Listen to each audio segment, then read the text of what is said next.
खैर अब रैन का ऑपरेशन खत्म हो जाता है। डायरेक्टर वो टाइम की तरफ देखते हैं। उन्हें पता लगता है कि रैन ने ये ऑपरेशन 2.5 घंटे में खत्म कर दिया है, which is quite shocking for him. रैन डायरेक्टर वो से कहता है कि उसने सारे मेडिकल इक्विपमेंट को देख लिया है एंड कोई भी मेडिकल इक्विपमेंट मिसिंग नहीं है, तो क्या वो जा सकता है, एज वो सर्जरी करने के बाद थक चुका है। डायरेक्टर वो खुद इस चीज को कंफर्म करते हैं एंड वो अब रैन के साथ जाने लगते हैं, एज ये सर्जरी कंप्लीट हो चुकी थी।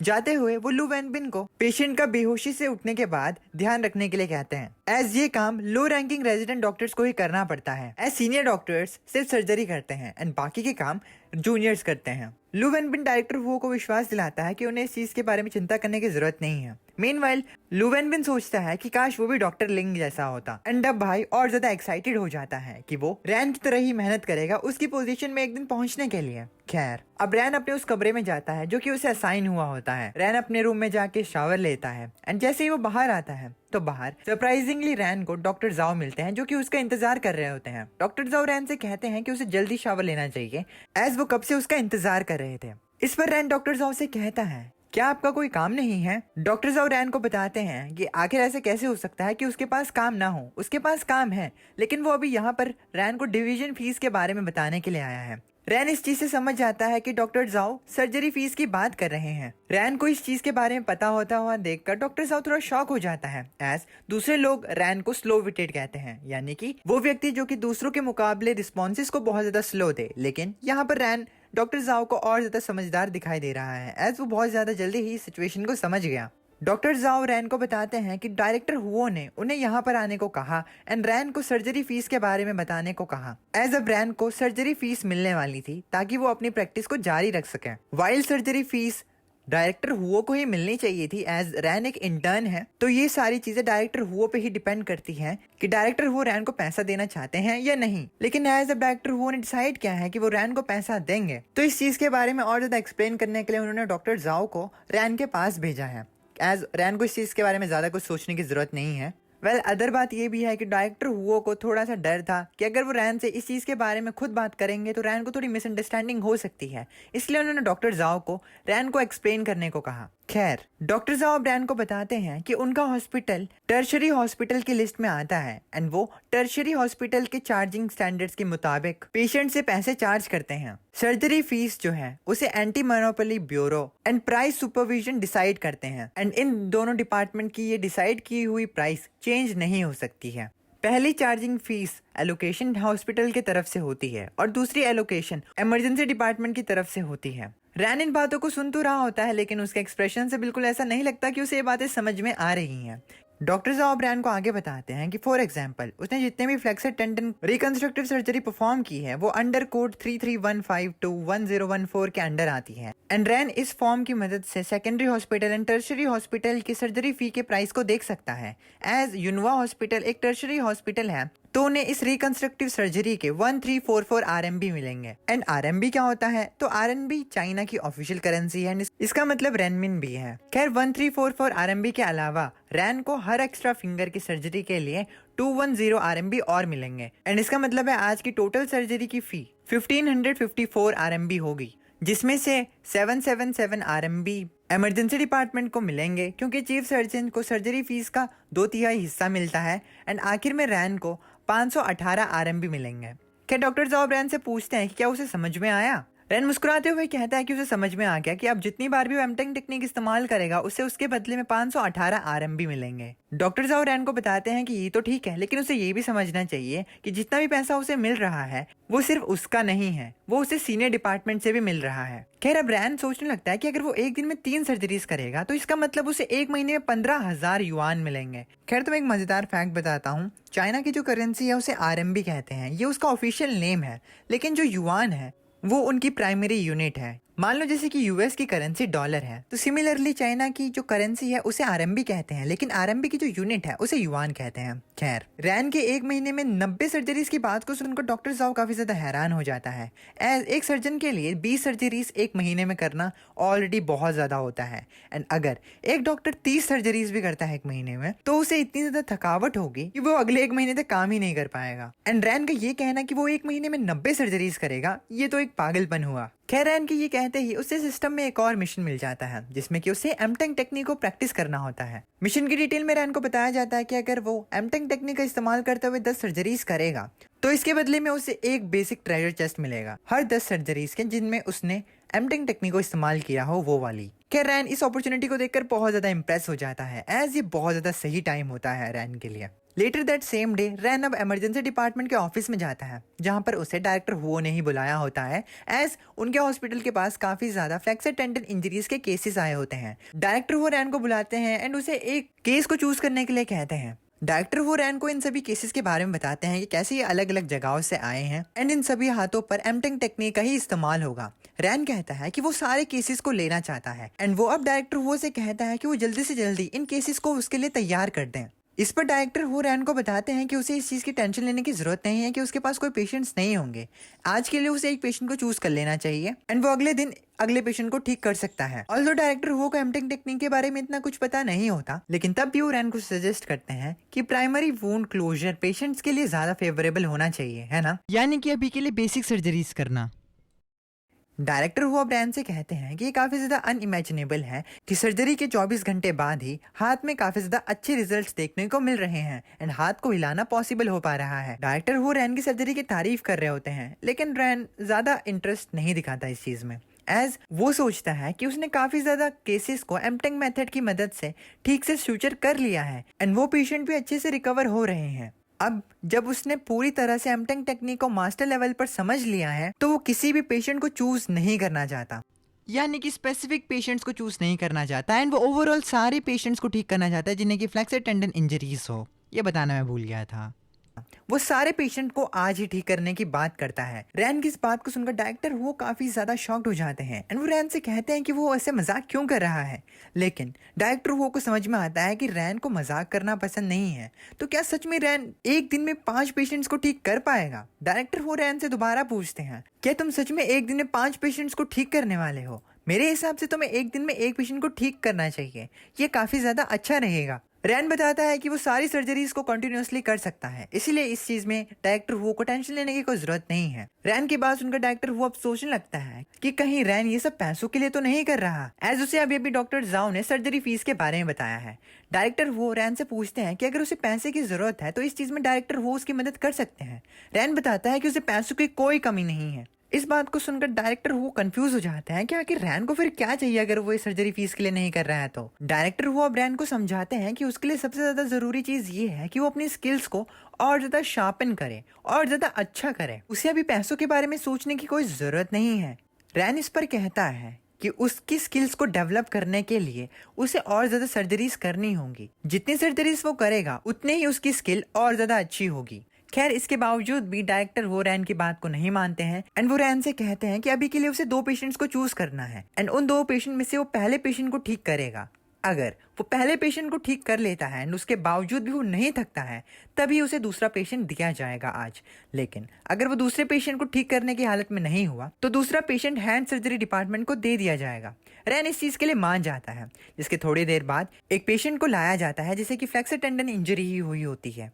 एज यूजुअल रैन चीफ सर्जन का काम करता है एंड वो सभी को बताता है कि इस सर्जरी के लिए पर्टिकुलरली डायरेक्टर वो जो है वो लेट आने वाले हैं तो वो डायरेक्टर वो के बिना ही स्टार्ट करेंगे एंड सो ऑन। वो लोग 2 घंटे तक सर्जरी को परफॉर्म करते हैं। 2 घंटे बाद डायरेक्टर वो सर्जरी रूम में पहुंचते हैं एंड इतना ज्यादा लेट आने के लिए माफी मांगते हैं एज वो एक मीटिंग में फंस चुके थे। लेकिन to their surprise operation complete हो चुका होता है। डायरेक्टर वो को वहां पर देखकर रैन डायरेक्टर वो से पूछता है कि दूसरा पेशेंट यहाँ पर आ गया क्या। दूसरी तरफ डायरेक्टर वो जो कि एकदम अनफेज्ड, फ्लैबरगास्टेड, परप्लेक्स्ड वहां पर खड़ा होता है। वो काफी ज्यादा शॉक्ड हो जाता है कि इस रैन के बच्चे ने पहले सर्जरी के कंपैरिजन में ये वाली सर्जरी जल्दी कंप्लीट कर दी। जिसके बाद वो शॉक्ड होकर रैन को बताते हैं कि दूसरा पेशेंट आ रहा है। लेकिन अब डायरेक्टर वो रैन से पूछते हैं कि उसने इस सर्जरी को पहले वाली सर्जरी के कंपेरेटिवली जल्दी कैसे कंप्लीट कर दिया। डायरेक्टर वो से रहा नहीं जाता। वो दौड़ते हुए पेशेंट को देखते हैं एंड पेशेंट को क्लोजली एग्जामाइन करने के बाद उन्हें पता चलता है कि सर्जरी बहुत अच्छी हुई है एंड अब वो रैन को कहते हैं कि अभी जो कुछ भी उन्होंने कहा वो उसे भूल सकता है एज दूसरा पेशेंट जो है वो नेक्स्ट ऑपरेटिंग रूम में आ चुका है तो उन्हें वहां पर जाना चाहिए। तभी लू वेनबिन डायरेक्टर से कहता है कि उन्हें दूसरा ऑपरेशन भी रैन के हवाले छोड़ देना चाहिए। वेल लू वेनबिन ये सब इसीलिए कर रहा है क्योंकि उसे रैन के साथ रहने से काफी ज्यादा एक्सपीरियंस मिल रहा है। खैर खैर on to their second operation. Ran second operation को चालू करता है एंड सेकंड ऑपरेशन पहले वाले ऑपरेशन से भी ज्यादा फास्ट होता है। इस दौरान लू वेन बिन सोचता है कि अगर वो रैन को फॉलो करेगा तो उसे रैन से बहुत ज्यादा एक्सपीरियंस मिल सकता है, जो कि ऑब्वियस है, डह। खैर अब 2 घंटे के अंदर अंदर ही सेकंड ऑपरेशन भी कंप्लीट हो जाता है एंड इस टाइम पे सेकंड ऑपरेशन में डायरेक्टर हुओ भी होते हैं, तो उन्हें विश्वास नहीं हो रहा था कि इस बार 2 घंटे से पहले ही ये ऑपरेशन खत्म हो गया। एंड ब्रो गेट्स बैम्बूजल्ड कि भाई ये क्या परफॉर्मेंस है इस सर्जन की। Reminds me of that one meme, इस सर्जन को क्या तकलीफ है भाई। सर्जरी कंप्लीट होने के बाद as usual lower resident doctors को बाकी का काम दे दिया जाता है एंड सर्जरी कंप्लीट करने के बाद जब रैन एंड डायरेक्टर हुओ बाहर आते हैं तो डायरेक्टर हुओ रैन को तीसरे पेशेंट के बारे में बताते हैं जो कि अभी ट्रैफिक जाम में फंसा होता है एंड वो किसी भी दौरान अब हॉस्पिटल में आ सकता है। रैन जैसे दूसरे पेशेंट की बात सुनता है तो वो और ज्यादा खुश हो जाता है एंड वो डायरेक्टर हुओ को बताता है कि वो जरूर इस पेशेंट को भी ठीक करेगा। वेल अब रफली आफ्टर 10 to 15 मिनट्स बाद तीसरा पेशेंट भी हॉस्पिटल में आ जाता है एंड अब तीसरे पेशेंट की सर्जरी भी चालू हो जाती है। इस सर्जरी के दौरान लू वेन बिन को रियलाइज होता है कि ये पहली बार है जब वो एक दिन में 3 सर्जरीज कर रहे हैं एंड सच में वो रैन को अगर ऐसे ही फॉलो करता रहेगा तो उसका लेवल अप ऐसे ही इंक्रीज होता रहेगा। वो नई चीजों को डिस्कवर कर पाएगा एंड खुद को चैलेंज कर पाएगा ताकि वो खुद से और ज्यादा अच्छा बन सके। इन 3 ऑपरेशन में लगभग इन लोगों को 7 घंटे का टाइम लगता है एंड इमेजिन 7 घंटे बिना पानी पिए, बिना खाना खाए, यहाँ तक कि बिना टॉयलेट किए सर्जरीज को कंटिन्यू रखना एंड सर्जरीज को परफॉर्म करना भी एक अलग ही लेवल का टास्क है। बट इस चीज के बावजूद भी रैन के चेहरे पर थकावट दिख ही नहीं रही थी। लू वेन बिन सोचता है कि आखिर 3 ऑपरेशन करने के बाद रैन कैसे नहीं थक गया। लिटिल डज ही नो उसके पास एनर्जी सीरम है भाई। जैसे जैसे सर्जरी आगे बढ़ती है रैन नोटिस करता है कि लू वेन बिन जो है वो काफी ज्यादा टेंस हो चुका है, उसके काफी ज्यादा पसीने छूट रहे हैं। रैन इस चीज को नोटिस कर लेता है एंड अब वो वैंग जिया को लू वेन बिन के पसीनों को साफ करने के लिए कहता है। रैन लू वेन बिन से कहता है क्या ये 3 कॉन्जिक्यूटिव ऑपरेशन के लिए थोड़ा ओवरवेल्म नहीं लगता। लू वेन बिन बताता है कि आखिर वो ओवरवेल्म कैसे लग सकता है, यानी कि वो छुपाने की कोशिश करता है कि वो ओवरवेल्म हो चुका है। अब लू वेन बिन की बात पर रैन उसे बोलता है कि उसे बस थोड़े टाइम तक इंतजार करना है एंड ये सर्जरी कंप्लीट होने वाली है एंड इस चीज के लिए लू वेन बिन गोज अकॉर्डिंगली। खैर कुछ टाइम बाद ये ऑपरेशन भी खत्म हो जाता है। सारे सर्जन्स ऑपरेशन थिएटर से बाहर आते हैं, स्पेशली लू वेन बिन एंड वैंग जिया। वो दोनों बहुत ज्यादा थक चुके होते हैं। वेल उनका थकना काफी ज्यादा रीजनेबल है क्योंकि ये स्टिल इंसानों की तरह तो हैं, अनलाइक रैन जिसके पास एनर्जी सीरम है, जब मर्जी यूज करो जब मर्जी यूज ना करो। यार ऑपरेशन थिएटर से बाहर आते हुए लू वेन बिन वैंग जिया से पूछता है कि क्या वो इस ऑपरेशन के दौरान नहीं थकी। इस पर वैंग जिया कहती है कि वो तो चमड़ी है एंड वो कैसे थक सकती है क्योंकि उसे रैन के नक्शे कदमों पर जो चलना है। वेल क्या बोल सकते हैं, अब मैं तो बस परप्लेक्स्ड हूँ भाई। खैर अब ये दोनों जब बात कर रहे होते तब आगे जाकर रैन डायरेक्टर हुओ से रात के काम के बारे में पूछता है। रैन को अभी भी एक और सर्जरी करनी होती है एंड इसके रिस्पॉन्स में डायरेक्टर हुओ रैन को कहते हैं कि जब वो छोटे थे तब उनका भी एडिक्शन सर्जरी को लेकर इतना नहीं था जितना कि रैन का है एंड अब डायरेक्टर हुओ रैन को एक और पेशेंट को देने के लिए इनकार कर देते हैं एज उनके पास अब कोई पेशेंट होते भी नहीं है, ना ही रैन के लिए अच्छा होगा कि वो एक और सर्जरी को करे after doing 3 consecutive surgeries. Director हो रैन को कहते हैं कि वो इस चीज के बारे में कल बात करेंगे। रैन इस पर कहता है कि अगर ऐसी बात है तो कल वो 5 सर्जरीज करेगा। रैन की बात को सुनकर वैंग जिया एंड डॉक्टर लू वेन बिन दोनों ही शॉक्ड हो जाते हैं कि 5 सर्जरीज, इसमें तो उनकी चटनी निकल जाएगी। खैर लू वेन बिन सोचता है कि अगर उसे कल 5 सर्जरीज करनी है वो भी रैन के साथ, तो उसे कल के लिए पहले कुछ प्रिपेयर करना होगा। खैर जब लू वेन बिन एंड वैंग जिया छुपके से डायरेक्टर हुओ एंड रैन की बात सुन रहे होते हैं तभी वो 2 और इंटर्न्स को देखते हैं जो कि रैन के पास जा रहे होते हैं। अब इन दोनों इंटर्न्स को देखकर वैंग जिया एंड लू वेन बिन शॉक हो जाते हैं। जो ये दोनों इंटर्न्स होते हैं इनमें से एक नर्सिंग इंटर्न होती है एंड एक हाउसमैन होता है। वेल हाउसमैन एक जूनियर डॉक्टर को कहते हैं जो कि एक हॉस्पिटल पोस्ट पे ट्रेनिंग कर रहा होता है। तो हाउसमैन का नाम तो मा येनलिन होता है लेकिन नर्सिंग इंटर्न का नाम जेंग यूहान होता है। ये दोनों रैन को ढूंढ रहे होते हैं। रैन के लिए इनके पास गिफ्ट्स भी होते हैं। अब एज यूजुअल यूहान जो कि नर्सिंग इंटर्न होती है वो रैन को कहती है कि वो रैन के लिए एंड डायरेक्टर के लिए कुछ फ्रूट्स लेकर आई है, तो इसीलिए वो इस चीज को आफ्टर डिनर स्नैक की तरह ट्रीट करें एंड इसे एक्सेप्ट कर लें। तभी मा येनलिन जो कि हाउसमैन होता है वो रैन को बताता है कि वो कुछ स्पेशल लोकल प्रोडक्ट्स को लेकर आया है जो कि उसके होम टाउन से हैं। इनिशियली रैन इतना ज्यादा सरप्राइज नहीं होता क्योंकि अब तक उसे गिफ्ट्स मिल चुके होते हैं, तो वो अब गिफ्ट्स को देखता है एंड उसे पता चलता है कि मा येनलिन ने उसे 2 सॉल्टेड फिश दी हैं। इन फिश को देखकर डायरेक्टर हो रैन से पूछते हैं कि वो इन्हें कैसे खाएगा, जिसके बाद मा येनलिन प्रोसीजर को बताता है कि कैसे वो इस फिश को अच्छे से बनाकर खा सकता है। वेल आफ्टर द रेसिपी रैन अब मा येनलिन से पूछता है कि आखिर उसे क्या चाहिए। इस पर मा येनलिन रैन को बताता है कि उसने रैन की एम्पटिंग टेक्निक को परफॉर्म करते हुए वीडियो देखी है एंड वो रैन के लिए एक अच्छा असिस्टेंट बन सकता है। मोर ओवर माई एलिन ये भी कहता है कि एमटेंग टेक्निक को सीखने में थोड़ा टाइम लगता है।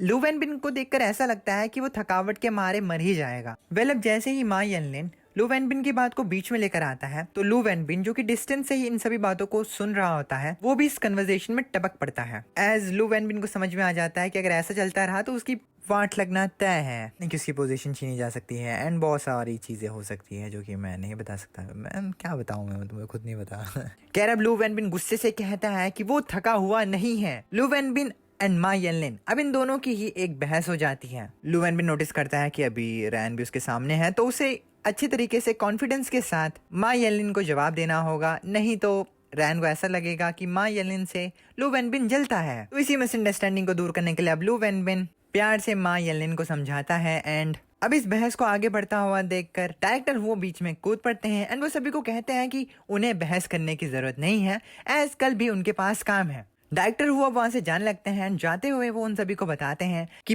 कल उन्हें 5 सर्जरीज करनी है एंड बूम, इसके बाद वो वहां से चला जाता है। अब नेक्स्ट डे लू वेनबिन सच में एक प्लान को प्रिपेयर करके लाता है ताकि वो आज 5 सर्जरीज में पार्टिसिपेट कर सके। एंड भाई का प्लान सच में बहुत ज्यादा जबरदस्त होता है क्योंकि वो अपने प्लान के तौर पर बहुत ज्यादा खाना बनाकर लेकर आया होता है। सभी लोगों को, जितने भी डॉक्टर्स वहां पर होते हैं, उन्हें खाने की स्मेल बहुत पसंद आती है। एज लू वेनबिन जो ब्रेकफास्ट लाया होता है उसकी स्मेल इतनी अच्छी होती है कि दूसरे डॉक्टर्स के मुंह में पानी आने लगता है। सभी डॉक्टर्स अपनी शिफ्ट से बहुत ज्यादा भूखे होते हैं एंड वो लू वेनबिन से इस खाने के बारे में पूछते हैं, जिस पर लू वेनबिन बताता है कि इस सब पिग मीट को डॉक्टर रैन ने खरीदा है एंड उसने सिर्फ इस मीट को बनाया है। लू वेनबिन अब खाने को शेयर करने की बात करता है, तभी वहां पर रैन भी पहुंचता है। रैन लू वेनबिन से पूछता है कि क्या वो ब्रेकफास्ट में इतना ज्यादा खाना खाता है। इस पर लू वेनबिन रैन को बताता है कि वो आज 5 सर्जरीज करने वाले हैं तो इतना खाना तो बनता है। खैर अब ये खाना सारे डॉक्टर्स में शेयर होता है इंक्लूडिंग डॉक्टर जाओ एंड डॉक्टर जाओ को भी ये खाना बहुत पसंद आता है। यहाँ तक कि वो अब लू वेनबिन से खाने की रेसिपी के बारे में पूछते हैं। लू वेनबिन भी खाने की रेसिपी बताता है एंड वो बहुत ज्यादा खुश होता है कि सभी लोगों को उसका खाना बहुत ज्यादा पसंद आया। लेटर ऑन खाना खाने के बाद डॉक्टर जाओ नेक्स्ट टाइम लू वेनबिन को मशरूम की डिशेस बनाने के लिए कहते हैं, एज मशरूम खाने में बहुत ज्यादा हेल्दी होता है। डॉक्टर जाओ यहाँ तक कि लू वेनबिन को अपने पास आफ्टरनून में बुलाते हैं ताकि वो लू वेनबिन को पैसे दे सके एंड रैन ही केवल ऐसा आदमी ना रहे जो कि खाने के पैसे दे रहा हो, एज ये मीट सारा रैन ने मंगाया है।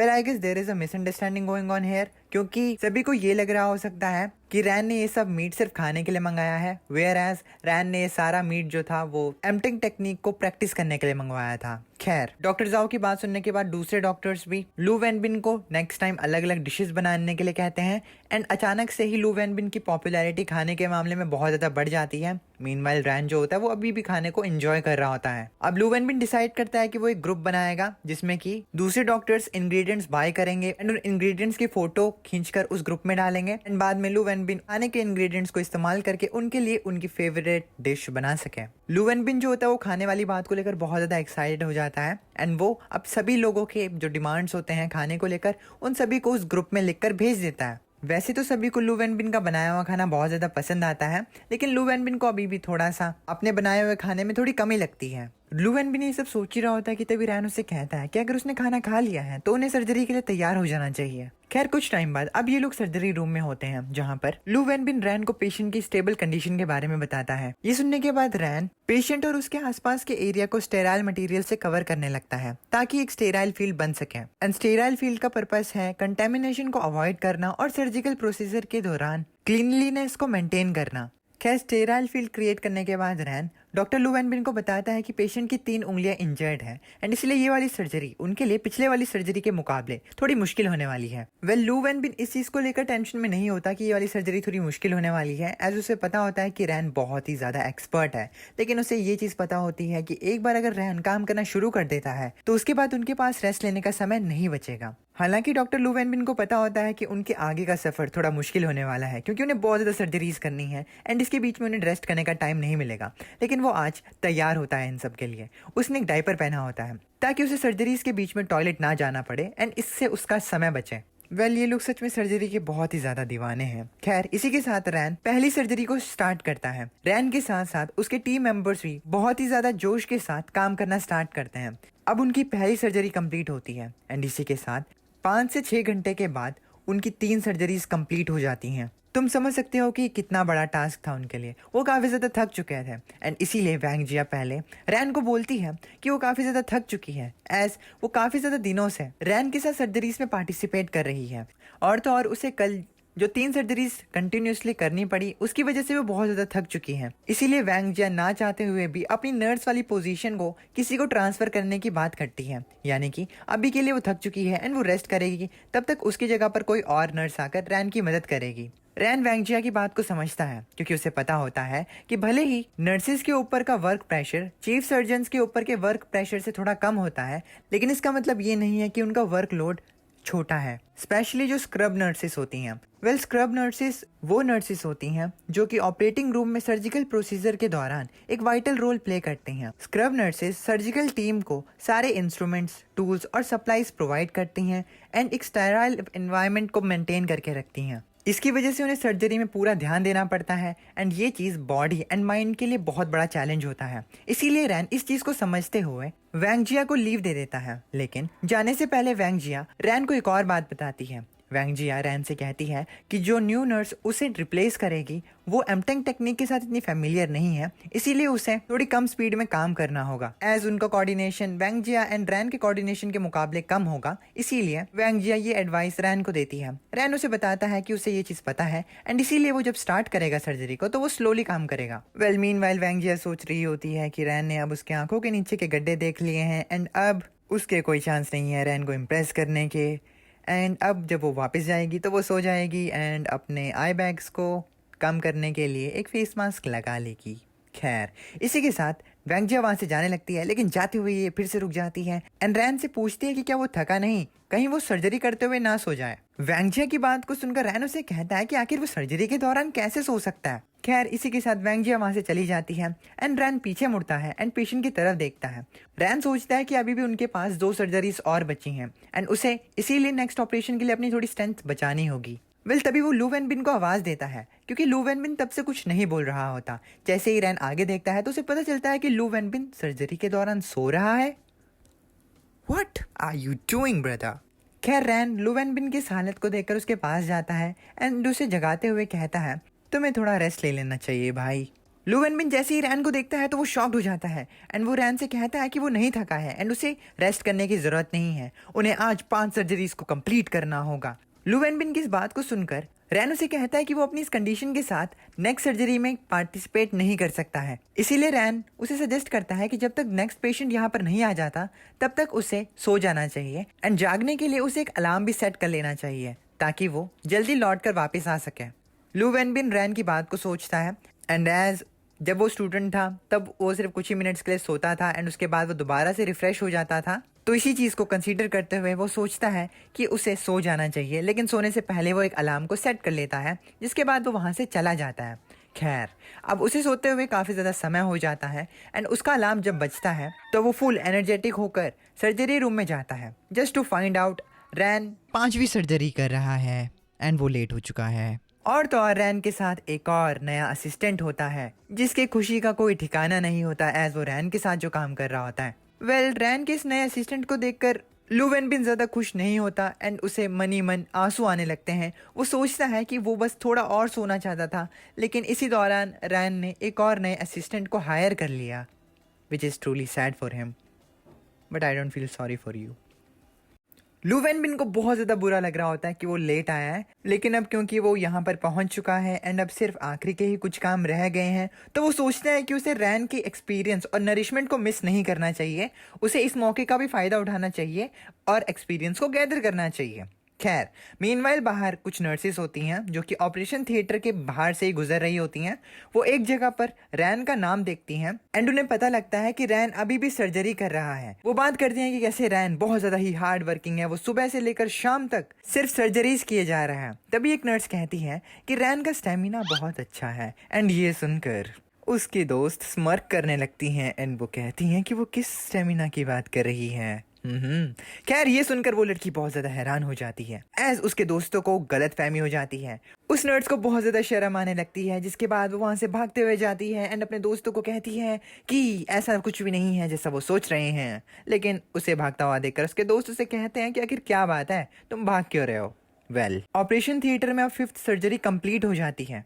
सर्जरी के कंप्लीट होने पर रैन का जो दूसरा असिस्टेंट आया होता है, I am assuming he is मा येनलिन, तो मा येनलिन जो होता है वो बहुत ज्यादा खुश होता है। Meanwhile Lu Wenbin doesn't seem satisfied. खैर, सर्जरी को कंप्लीट करने के बाद रैन को बेसिक ट्रेजर चेस्ट मिलती है। एज उसके प्रीवियस मिशन में उसे बताया गया था कि उसे 10 सर्जरीज को परफॉर्म करना है एमटेंग टेक्निक को इस्तेमाल करते हुए, एंड ये उसकी 10वीं सर्जरी थी। अब क्योंकि रैन को एक बेसिक ट्रेजर चेस्ट मिला होता है एंड पहले कई बार बेसिक ट्रेजर चेस्ट से रैन को सिर्फ एनर्जी सीरम मिला होता है, तो इस बार इस ट्रेजर चेस्ट को लेकर रैन की उम्मीदें बिल्कुल भी हाई नहीं होती। उसे लगता है कि इस बार भी उसे एनर्जी सीरम ही मिलेगा, इसीलिए विद लो होप्स वो ट्रेजर चेस्ट को ओपन कर देता है। लेकिन टू हिज सरप्राइज इस बार उसे डायग्नोस्टिक स्किल मिलती है, एंड ये स्किल होती है एक specialist level physical examination skill. Ran ये देखकर काफी ज्यादा शॉक्ड होता है कि इस बार उसे एनर्जी सीरम नहीं बल्कि डायग्नोस्टिक में एक स्पेशलाइज स्किल मिली है।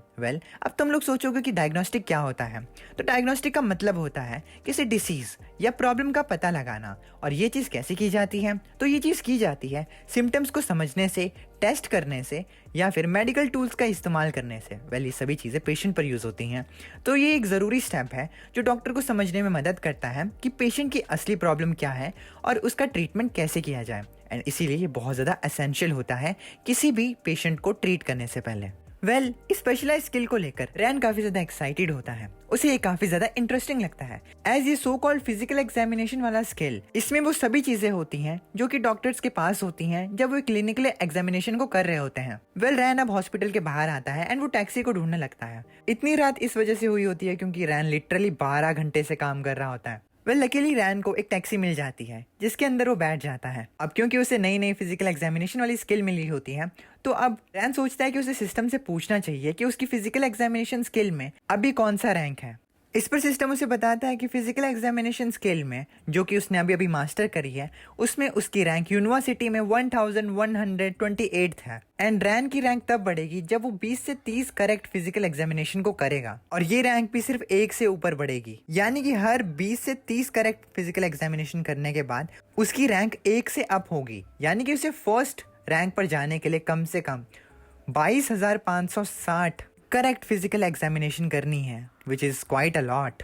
खैर, रैन अब सोचता है कि क्या ये चीज भी एक मिशन है, क्या उसे 20 से 30 करेक्ट फिजिकल एग्जामिनेशन करने से कोई रिवॉर्ड मिलेगा। तो इस पर सिस्टम उसे बताता है कि ये चीज एक मिशन नहीं है। रैन अब फिर से सोच में पड़ जाता है। उसे लगता है कि ये चीज शायद एक्सपीरियंस गेन करने के लिए है, जिसके बाद रैन अपने फिजिकल एग्जामिनेशन वाली स्किल को खुद पर टेस्ट करता है। रैन पहले अपनी आंखों पर हाथ लगाता है, फिर अपने नाक पर, फिर अपनी गर्दन पर, फिर वो धीरे धीरे करके अपने लोअर बॉडी पार्ट्स पर हाथ लगाता है। एंड इसी तरीके से फिजिकल एग्जामिनेशन करते हुए उसे पता लगता है कि उसे कोई डिसीजेस नहीं है। रैन लास्ट बार अपने वेस्ट एरिया को चेक करता है एंड उसे पता लगता है कि जो लास्ट उसने 2 जगहों को टेस्ट किया है, उधर अगर उसे कोई बीमारी होती भी तो ये चीज उसे खुद पता लग जाती। खैर, इस पर सिस्टम रैन को बताता है कि फिजिकल एग्जामिनेशन जो है वो अर्ली डायग्नोसिस, अर्ली डिटेक्शन और अर्ली ट्रीटमेंट पर बेस्ड है, इसीलिए सब्जेक्टिव जजमेंट्स पर भरोसा नहीं किया जा सकता। इसीलिए साइंटिफिक एग्जामिनेशन जरूरी होते हैं, एंड ये प्रोसेस अपने इंटरेस्ट, परिवार, देश और सोसाइटी के लिए बहुत जरूरी होते हैं। यहाँ पर सिस्टम रैन को समझाता है कि जस्ट बिकॉज उसे लगता है कि वो बीमार नहीं है, तो उसे इस चीज पर नहीं मानना चाहिए कि वो बीमार असल में नहीं है। उसे साइंटिफिक वेज से ही पता लग सकता है कि वो बीमार है या नहीं।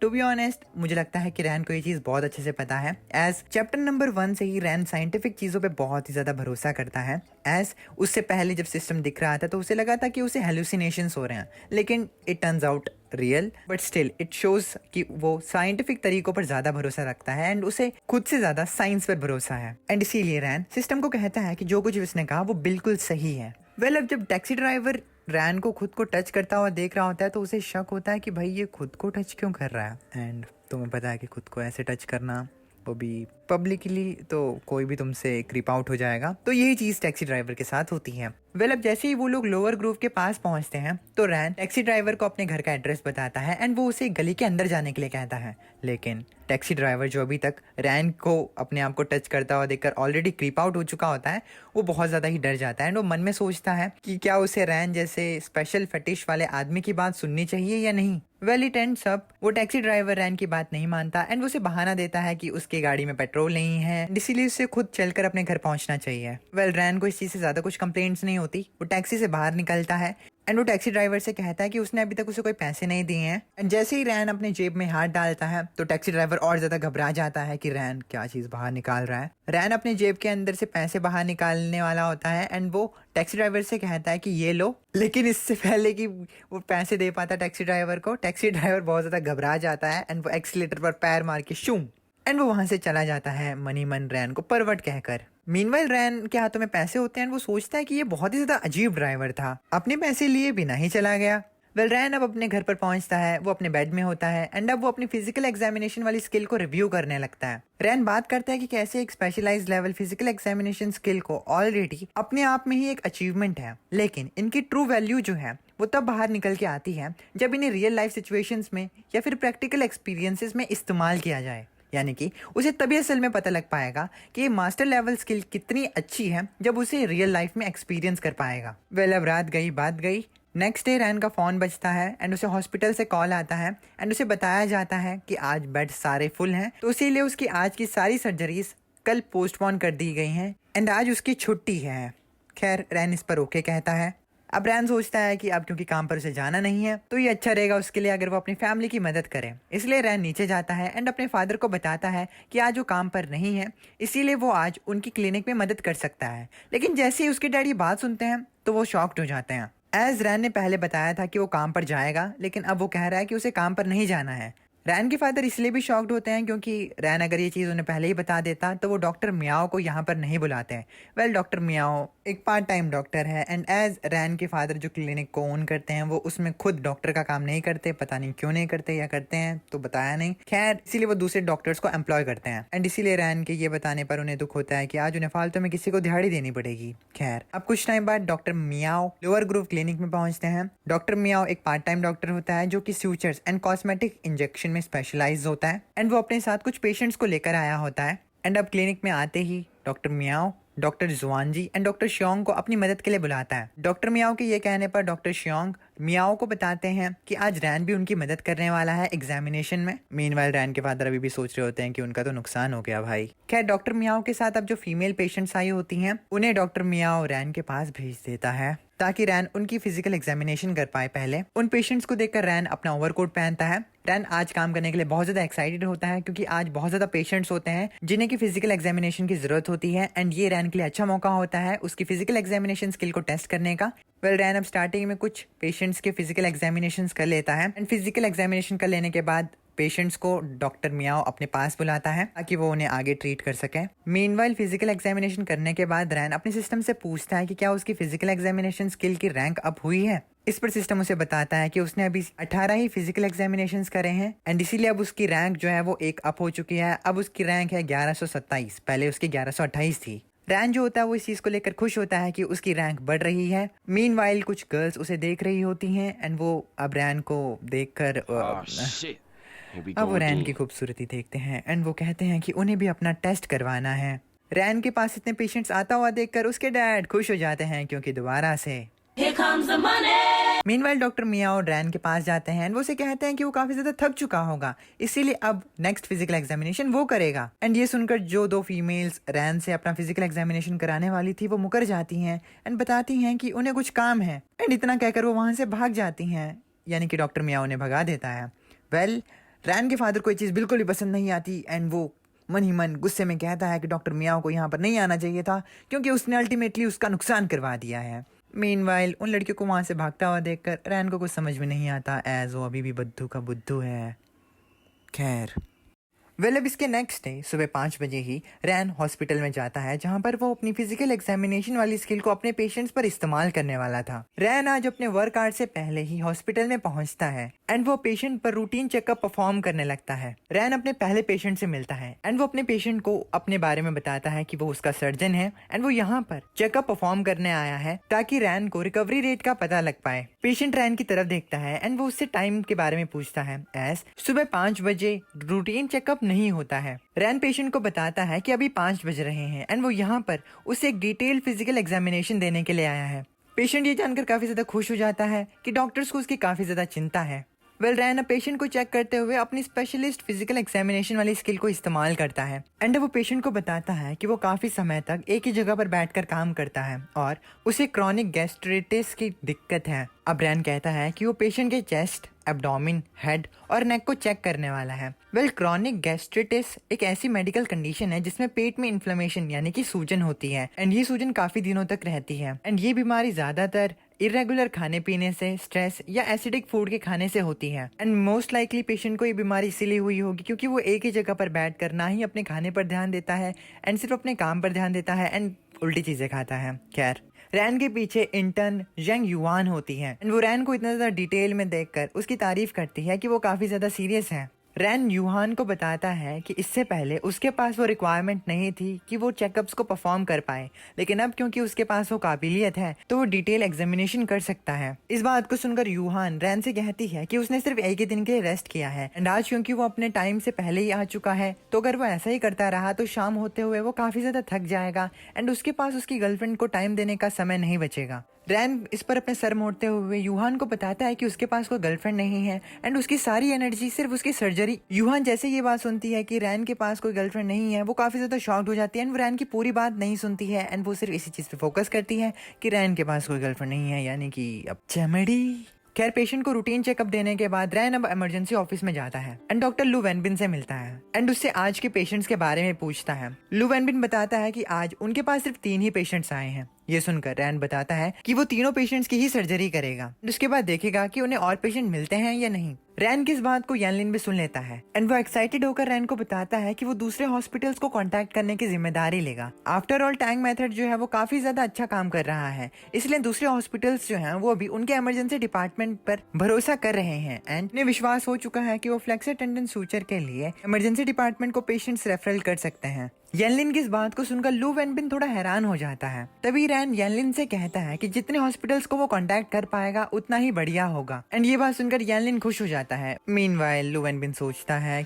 कि जितने पेशेंट्स उनके पास हैं उतने काफी हैं एंड ऐसा भी नहीं है कि जितने ज्यादा पेशेंट्स को वो सूचर देंगे उतना ही बढ़िया होगा, एज उनकी ही एनर्जी खत्म हो जाएगी ऐसे। वेल, मीनवाइल मा येलिन अभी भी काफी ज्यादा एक्साइटेड होता है एंड वो रैन को बताता है कि उसने चाइनीज क्रिटिकल केयर मेडिसिन की न्यू एडिशन में रैन का नाम देखा है। इतना कहकर मा येलिन रैन को वो बुक देता है जिसमें कि रैन का नाम होता है। अब तुम्हें याद होगा डायरेक्टर वो ने पहले रैन को एक थीसिस लिखने के लिए कहा था एंड ये वही थीसिस थी जिसे कि इस बुक में प्रिंट किया गया था एंड इस थीसिस का नाम था bare handed bleeding control technique को इस्तेमाल करना, वो भी बिना किसी सर्जिकल फील्ड के।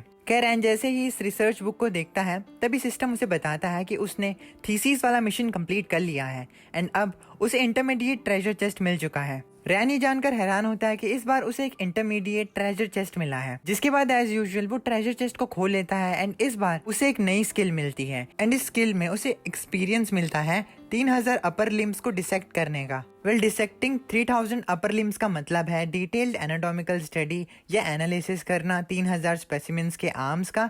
इसमें muscles, bones, nerves, blood vessels और टिश्यूज को केयरफुली कट और एग्जामाइन किया जाता है ताकि उनका स्ट्रक्चर और फंक्शन समझा जा सके। ये टर्म मेडिकल या एनाटॉमिकल रिसर्च में यूज होती है जब लार्ज स्केल डिसेक्शन की बात की जाती है एंड सीधे शब्दों में कहा जाए तो इसका मतलब है 3000 हाथों का डिटेल स्टडी करना। रैन इस स्किल को देखकर काफी ज्यादा हैरान होता है, एज रीजनल एनाटॉमिकल डिसेक्शन का मतलब है बॉडी के स्पेसिफिक पार्ट्स को स्टडी करना, जैसे आर्म्स या लेग्स। उनको केयरफुली कट और ऑब्जर्व करके ये प्रोसेस बोरिंग या रिपीटेटिव लग सकती है, पर ये काफी ज्यादा नॉलेज देती है about how the body works. अब अगर आप 3000 आर्म्स को डिसेक्ट करते हो तो आप इतने स्किल बन जाते हो कि ब्लीडिंग को अपने हैंड से बिना किसी टूल के कंट्रोल कर पाओ। ये लेवल ऑफ मास्टरी एक डॉक्टर तब अचीव करता है जब वो अपनी पूरी जिंदगी और डेडिकेशन इस चीज में लगा देता है। रैन को जब ये चीज समझ में आती है तो वो काफी ज्यादा शॉक्ड रहता है। खैर, अब रैन के पास 6 स्किल्स हो चुकी थी, जिसमें कि पहली स्किल थी उसकी मास्टर लेवल सूचर मेथड, दूसरी थी perfect level bare handed bleeding control, तीसरी थी मास्टर लेवल एमटेंग टेक्निक, चौथी थी स्पेशलिस्ट लेवल इंसिजन, पांचवी थी specialist level of physical examination and ये नई थी उसके पास experience of 3000 upper limb dissection. इस स्किल के मिलने के बाद रैन अपने हाथों को देखता है तो उसके हाथों की सारी एनाटॉमिकल इंफॉर्मेशन रैन को बाहर दिखाई देता है। यानी कि जैसे ही वो अपने हाथ को देख रहा है तो उसे पता लग रहा है कि उसके हाथों की muscles, bones, nerves, blood vessels, tissues कैसे हैं। एंड तुम लोग ज्यादा सरप्राइज मत हो ना, उसका हाथ बिल्कुल परफेक्ट है। खैर रैन अपने हाथ को ऐसे देख ही रहा होता है कि तभी वहां पर वैंगजिया आ जाती है। अब वैंगजिया रैन को उसके हाथों को पढ़ता हुआ देखकर उससे पूछती है कि क्या वो अपने हाथों की लकीरों को पढ़ रहा है। रैन बताता है कि वो अपने हाथ के एनाटॉमिकल डायग्राम के बारे में सोच रहा है। रैन को इतनी कॉम्प्लिकेटेड बातें करता हुआ सुनकर वैंगजिया सोचती है कि रैन एक प्रिंस चार्मिंग है, लेकिन उसे अप्रोच करना उसके लिए काफी ज्यादा मुश्किल है। एंड वैंगजिया को नहीं पता कि रैन से उसे कैसे बात करनी है, जिस लाइक तुम्हें नहीं पता कि कैसे अपनी क्रश से कैसे बात। खैर वैंगजिया अब रैन से बात करने का बहाना ढूंढी लेती है। वो रैन से कहती है कि उसे पता है कि वो अपने हाथ की हथेली को पढ़ रहा है, तो क्यों ना वो उसके हाथ की हथेली को भी पढ़े। वैंगजिया की बात सुनने के बाद रैन को लगता है कि अभी वो अपने हाथ को देख रहा था एंड उसकी इन्फॉर्मेशन जो थी वो काफी ज्यादा सिंपल थी, तो इसके लिए बढ़िया यही रहेगा कि वो किसी और के हाथ को देखे ताकि उसे एक अच्छा कंपैरिजन मिल सके। इसीलिए रैन अब वैंगजिया का हाथ पकड़ लेता है एंड अब वो मन ही मन उसके हाथों के ब्लड वेसल्स, मसल्स, वेन्स को देखने लगता है एंड उन्हें एनालाइज करने लगता है। मीनवाइल वैंगजिया को लगता है कि Oh, Prince Charming has hold my hand. My time has come. Oh Lord. Meanwhile Ran सोच रहा होता है कि जो 3000 अपर लिम्ब डिसेक्शन का एक्सपीरियंस उसे मिला है उससे उसे ये पता लग रहा है कि वैंगजिया का हाथ डिफॉर्म नहीं है और ना ही वो स्पेशल है एंड इसीलिए वैंगजिया का हाथ पढ़ने में उसे कोई फायदा नहीं होगा।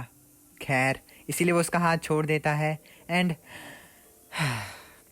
एक डिससेटिस्फाइड कार्बन डाइऑक्साइड को एक्सहेल करता है। उसे ऐसा करता हुआ देखकर वैंगजिया कंफ्यूज हो जाती है एंड उसे पूछती है कि आखिर उसने ऐसा क्यों किया। रैन वैंगजिया को बताता है कि उसे पता लगा है कि उसकी छोटी फिंगर जो है वो छोटी है एंड उसे ये भी लग रहा है कि उसका मिडल सेक्शन जो है वो भी छोटा है। कुछ टाइम तक वैंगजिया के हाथ को टच करने के बाद रैन को पता लगा कि वैंगजिया का हाथ स्टैंडर्ड एनाटॉमी के लायक नहीं है। वैंगजिया इस बात को सुनकर मन ही मन रैन को गाली देती है, लेकिन बाहर वो कुछ नहीं कह पाती एज चमड़ी।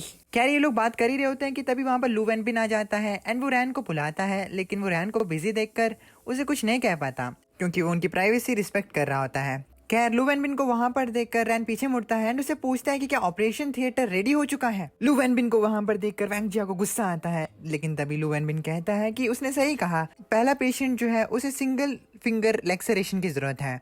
खैर अब एज यूजुअल वो लोग ऑपरेशन थिएटर में जाते हैं, जहां पर पहुंचते ही रैन बताता है कि वो लोग अब एक फिंगर एक्सटेंशन रिकंस्ट्रक्शन ऑपरेशन करने वाले हैं एंड ये सुनकर उसकी पूरी टीम रेडी हो जाती है। जिसके बाद एज यूजुअल रैन इंसिजन करने जाता है एंड इंसिजन करते दौरान उसे पेशेंट की हाथ की सारी इन्फॉर्मेशन मिल जाती है, वो भी उसकी न्यू स्किल की वजह से।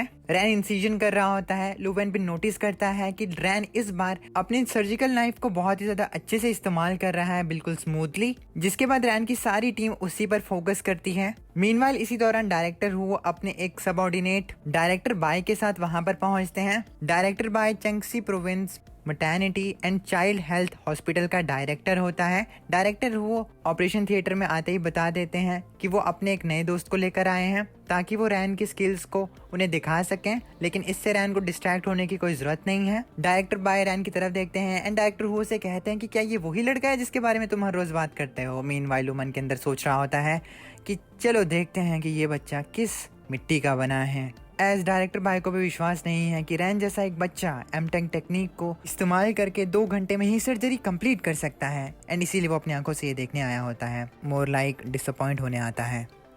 डायरेक्टर हु अब डायरेक्टर बाय एंड उनके साथ आए हुए उनके एसोसिएट्स को रैन को सर्जरी करता हुआ दिखाते हैं एंड बताते हैं कि ये यूनुआ हॉस्पिटल के इमरजेंसी डिपार्टमेंट की एमटेक टेक्निक है एंड ये नो मैंस लैंड पर सूचर करने का बेस्ट मेथड है। अब जब डायरेक्टर बाय ने उनके एसोसिएट्स को इस चीज के बारे में बता ही रहे होते हैं कि तभी रैन लू वेनबिन को थ्रेड्स को काटने के लिए कहता है एज ऑपरेशन कंप्लीट हो चुका था। ये सुनकर लू वेनबिन काफी ज्यादा शॉक्ड हो जाता है क्योंकि उनको ऑपरेशन स्टार्ट किए सिर्फ 30 ही मिनट हुए थे।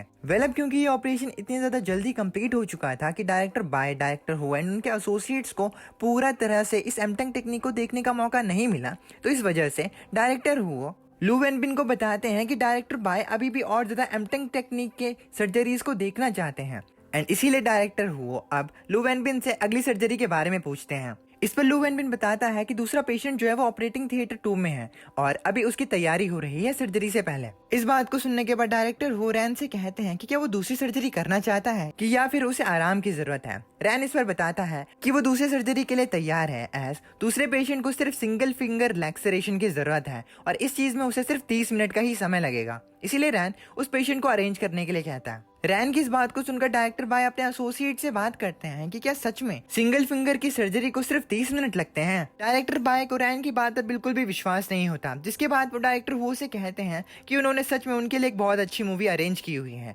उनके कहने का मतलब था कि ये सब ड्रामा चल रहा है एंड डायरेक्टर हुओ ने ये सब सेटअप किया हुआ है। डायरेक्टर बाय की इस बात पर डायरेक्टर हुओ बताते हैं कि ये कहना आसान है कि उन्होंने एक मूवी सेट करी है, जबकि वो सालों से बहुत ज्यादा मेहनत कर रहे हैं ताकि वो डायरेक्टर बाय को कुछ अच्छा दिखा सकें। डायरेक्टर हुओ अब डायरेक्टर बाय को कहते हैं कि क्यों ना वो उनके साथ कुछ और सर्जरीज को देखें ताकि उन्हें इमरजेंसी डिपार्टमेंट की स्ट्रेंथ का पता लग पाए। जिसके बाद ये लोग सेकंड ऑपरेशन के लिए सेकंड ऑपरेशन थिएटर में जाते हैं, जहां पर दोबारा से रैन बहुत ज्यादा स्पीड के साथ एमटेंग टेक्निक की मदद से सूचरिंग करने लगता है। अब क्योंकि ये वाली सर्जरी डायरेक्टर बाय स्टार्टिंग से देख रहे होते हैं तो उन्हें विश्वास नहीं हो रहा होता कि रैन के हाथों की स्पीड इस तरह से है। वो अपने एसोसिएट से इस चीज के बारे में बात करते हैं एंड उनके एसोसिएट को भी विश्वास नहीं हो रहा होता कि रैन की स्पीड इतनी ज्यादा फास्ट है। डायरेक्टर बाय अब मन ही मन सोचता है कि सिंगल फिंगर लैक्सरेशन के लिए रैन को सिर्फ 30 मिनट का समय चाहिए था। जब पहली बार डायरेक्टर बाय ने इस चीज को सुना था तो उन्हें लगा था कि ये बहुत बड़ा मजाक है। एज एमटेंग टेक्निक के साथ इतनी प्रिसाइसली इस चीज को करना, वो भी 30 मिनट के अंदर, बहुत ही ज्यादा चैलेंजिंग चीज है अपने आप में।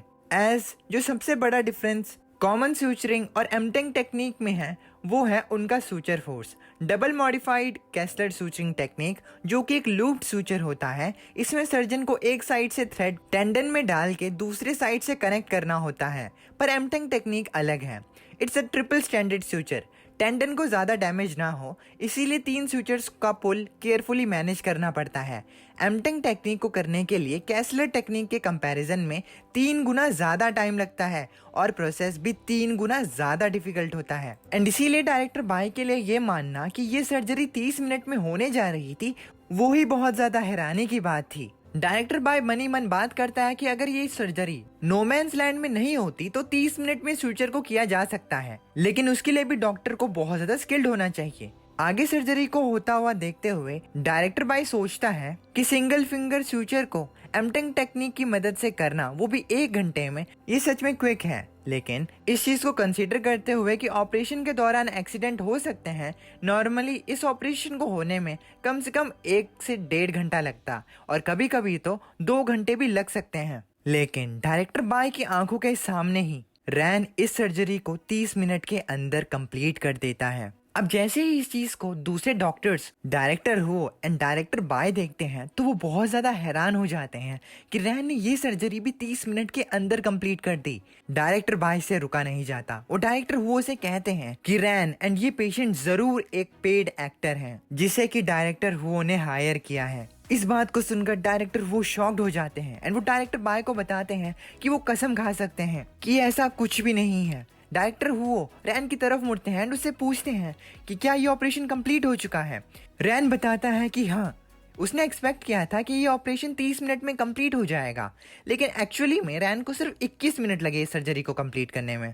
रैन की बात सुनने के बाद डायरेक्टर बाय डायरेक्टर वो से कहते हैं कि क्या इसके अलावा भी उनके पास और अरेंजमेंट है। डायरेक्टर वो पूछते हैं कि आखिर क्या हुआ, जिस पर डायरेक्टर बाय बताता है कि भले ही रैन फास्ट हो लेकिन इसका मतलब ये नहीं होता कि ये 2 ऑपरेशंस कोइंसिडेंट ना हो। इसीलिए डायरेक्टर बाय एक और सर्जरी को देखना चाहते थे ताकि वो श्योर हो सकें कि ये चीज एक कोइंसिडेंट नहीं है एंड रैन सच में ही एक जीनियस है। डायरेक्टर बाय की बात को सुनने के बाद डायरेक्टर वो रैन से पूछते हैं कि क्या वो अभी भी कंटिन्यू कर सकता है। रैन इस पर कहता है कि क्यों नहीं, वो अभी भी कंटिन्यू कर सकता है सर्जरी करना। जिसके बाद रैन दूसरे ऑपरेशन थिएटर में जाते हुए, एज उसके पास 3 पेशेंट थे आज जिनको एमटेंग टेक्निक की मदद से सूचरिंग की जरूरत थी, वो अब उस 3rd पेशेंट की तरफ जाने लगता है। लेकिन जाने से पहले वो लू वेनबिन को इस पेशेंट के ऊपर छोटे मोटे सूचर्स को संभालने के लिए कहता है। जिसके बाद डायरेक्टर वो सभी से कहते हैं कि अब वो लोग ऑपरेटिंग थिएटर 3 में जा रहे हैं। लेकिन जाने से पहले डायरेक्टर वो लू वेनबिन को कहते हैं कि पीछे जो पेशेंट है उसे जल्दी से तैयार करो ताकि वो तीसरी सर्जरी में भी पार्टिसिपेट कर सके। इसके बाद रैन कुछ और सर्जरीज परफॉर्म करता है एंड ये चीज दूसरे सभी डॉक्टर्स को दंग करके रख देती है कि कैसे रैन इतनी जल्दी इन सर्जरीज को परफॉर्म कर पा रहा है। डायरेक्टर बाय को समझ में आता है कि एक नॉर्मल डॉक्टर को टेंडन को काटने से पहले प्रिपेयर करने के लिए ही 20 से 30 मिनट लगते हैं, लेकिन रैन बिना सोचे समझे इस चीज को कर रहा है। जिसके बाद डायरेक्टर बाय और ज्यादा क्लोजली रैन को एग्जामाइन करता है एंड उसे पता चलता है कि वो गलत है, क्योंकि रैन टेंडन को इस तरह से बाहर निकाल रहा है जिससे कि उसका टाइम बचे एंड बाद में चलकर उसे ही फायदा हो। रैन टेंडन को बाहर निकालकर एक अच्छी पोजीशन में रख रहा है एंड फिर टेंडन्स को अच्छी कंडीशन में एडजस्ट कर रहा है। डायरेक्टर बाय को समझ में आता है कि रैन सच में बहुत ज्यादा ही स्केरी जीनियस है। डायरेक्टर बाय रैन को देख रहा होता है, वो रैन के ख्यालों में खो चुका होता है। उसे समझ में नहीं आता कि रैन इतना ज्यादा एक्स्ट्रा ऑर्डिनरी यंग डॉक्टर कैसे हो सकता है, लेकिन तभी पीछे से डायरेक्टर बाय को उसका एक एसोसिएट बताता है कि ये ऑपरेशन ऑलमोस्ट कंप्लीट हो चुका है, लेकिन इस ऑपरेशन को करने में रैन को सिर्फ 10 मिनट का ही समय लगा है। कुछ ही टाइम बाद रैन बताता है कि ये सर्जरी भी कंप्लीट हो चुकी है एंड रैन इस सर्जरी को सिर्फ 17 मिनट में कंप्लीट कर देता है। ये चीज डायरेक्टर बाय को बहुत ज्यादा शॉक कर देती है। जिसके बाद वो डायरेक्टर वो उसे कहता है कि रैन सच में एक जीनियस है, नहीं रैन को उनकी कॉन्फ्रेंस को ज्वाइन करना चाहिए। इस पर डायरेक्टर बाय से कहता है कि रैन अभी भी क्वालिफाइड इनफ नहीं है। इस बात को सुनकर डायरेक्टर बाय थोड़ा फ्यूरियस हो जाता है एंड वो रैन की तरफ पॉइंट आउट करते हुए कहता है कि रैन अनक्वालिफाइड कैसे हो सकता है। जिस टेक्निक को रैन ने इस्तेमाल किया वो रैन को बहुत ज्यादा ही क्वालिफाइड दिखाती है और मीटिंग में फीमेल डॉक्टर्स भी होने वाली हैं। अब क्योंकि रैन एक हैंडसम आदमी है तो वहां पर रैन का बहुत ही ज्यादा इस्तेमाल हो सकता है। रैन जैसे एक्सीलेंट डॉक्टर का ऑपरेटिंग थिएटर में हर समय रहना एक गलत चीज होगी। डायरेक्टर वो से कहता है कि उसे रैन का चेहरा दुनिया को दिखाना होगा। मीनवाइल रैन बताता है कि सर्जरी कंप्लीट हो चुकी है। डायरेक्टर बाय की बात को सुनने के बाद डायरेक्टर वो सोचता है कि डायरेक्टर बाय ने भी सेम चीज कही है, इसीलिए उन्हें रैन को कॉन्फ्रेंस हॉल में लेकर जाना चाहिए। डायरेक्टर बाय के साथ अब डायरेक्टर वो अभी कन्विंस हो जाते हैं कि रैन का कॉन्फ्रेंस हॉल में अच्छी तरीके से इस्तेमाल उठाया जा सकता है, इसीलिए वो रैन को अब नए प्लेस में नए स्टेज में ले जाने के लिए तैयार हो जाते हैं। डायरेक्टर वो की आज की विजिट के बाद रैन के पास इनफ पेशेंट हो जाते हैं। वो काफी ज्यादा सर्जरीज परफॉर्म कर लेता है एंड रैन इसी चीज का मौका ढूंढ रहा होता है कि उसे ज्यादा से ज्यादा सर्जरीज करने को मिले ताकि उसका मिशन कंप्लीट हो जाए। अब सर्जरीज करते करते उसे सुबह के 4 बज जाते हैं एंड वो अभी भी ड्यूटी पर होता है।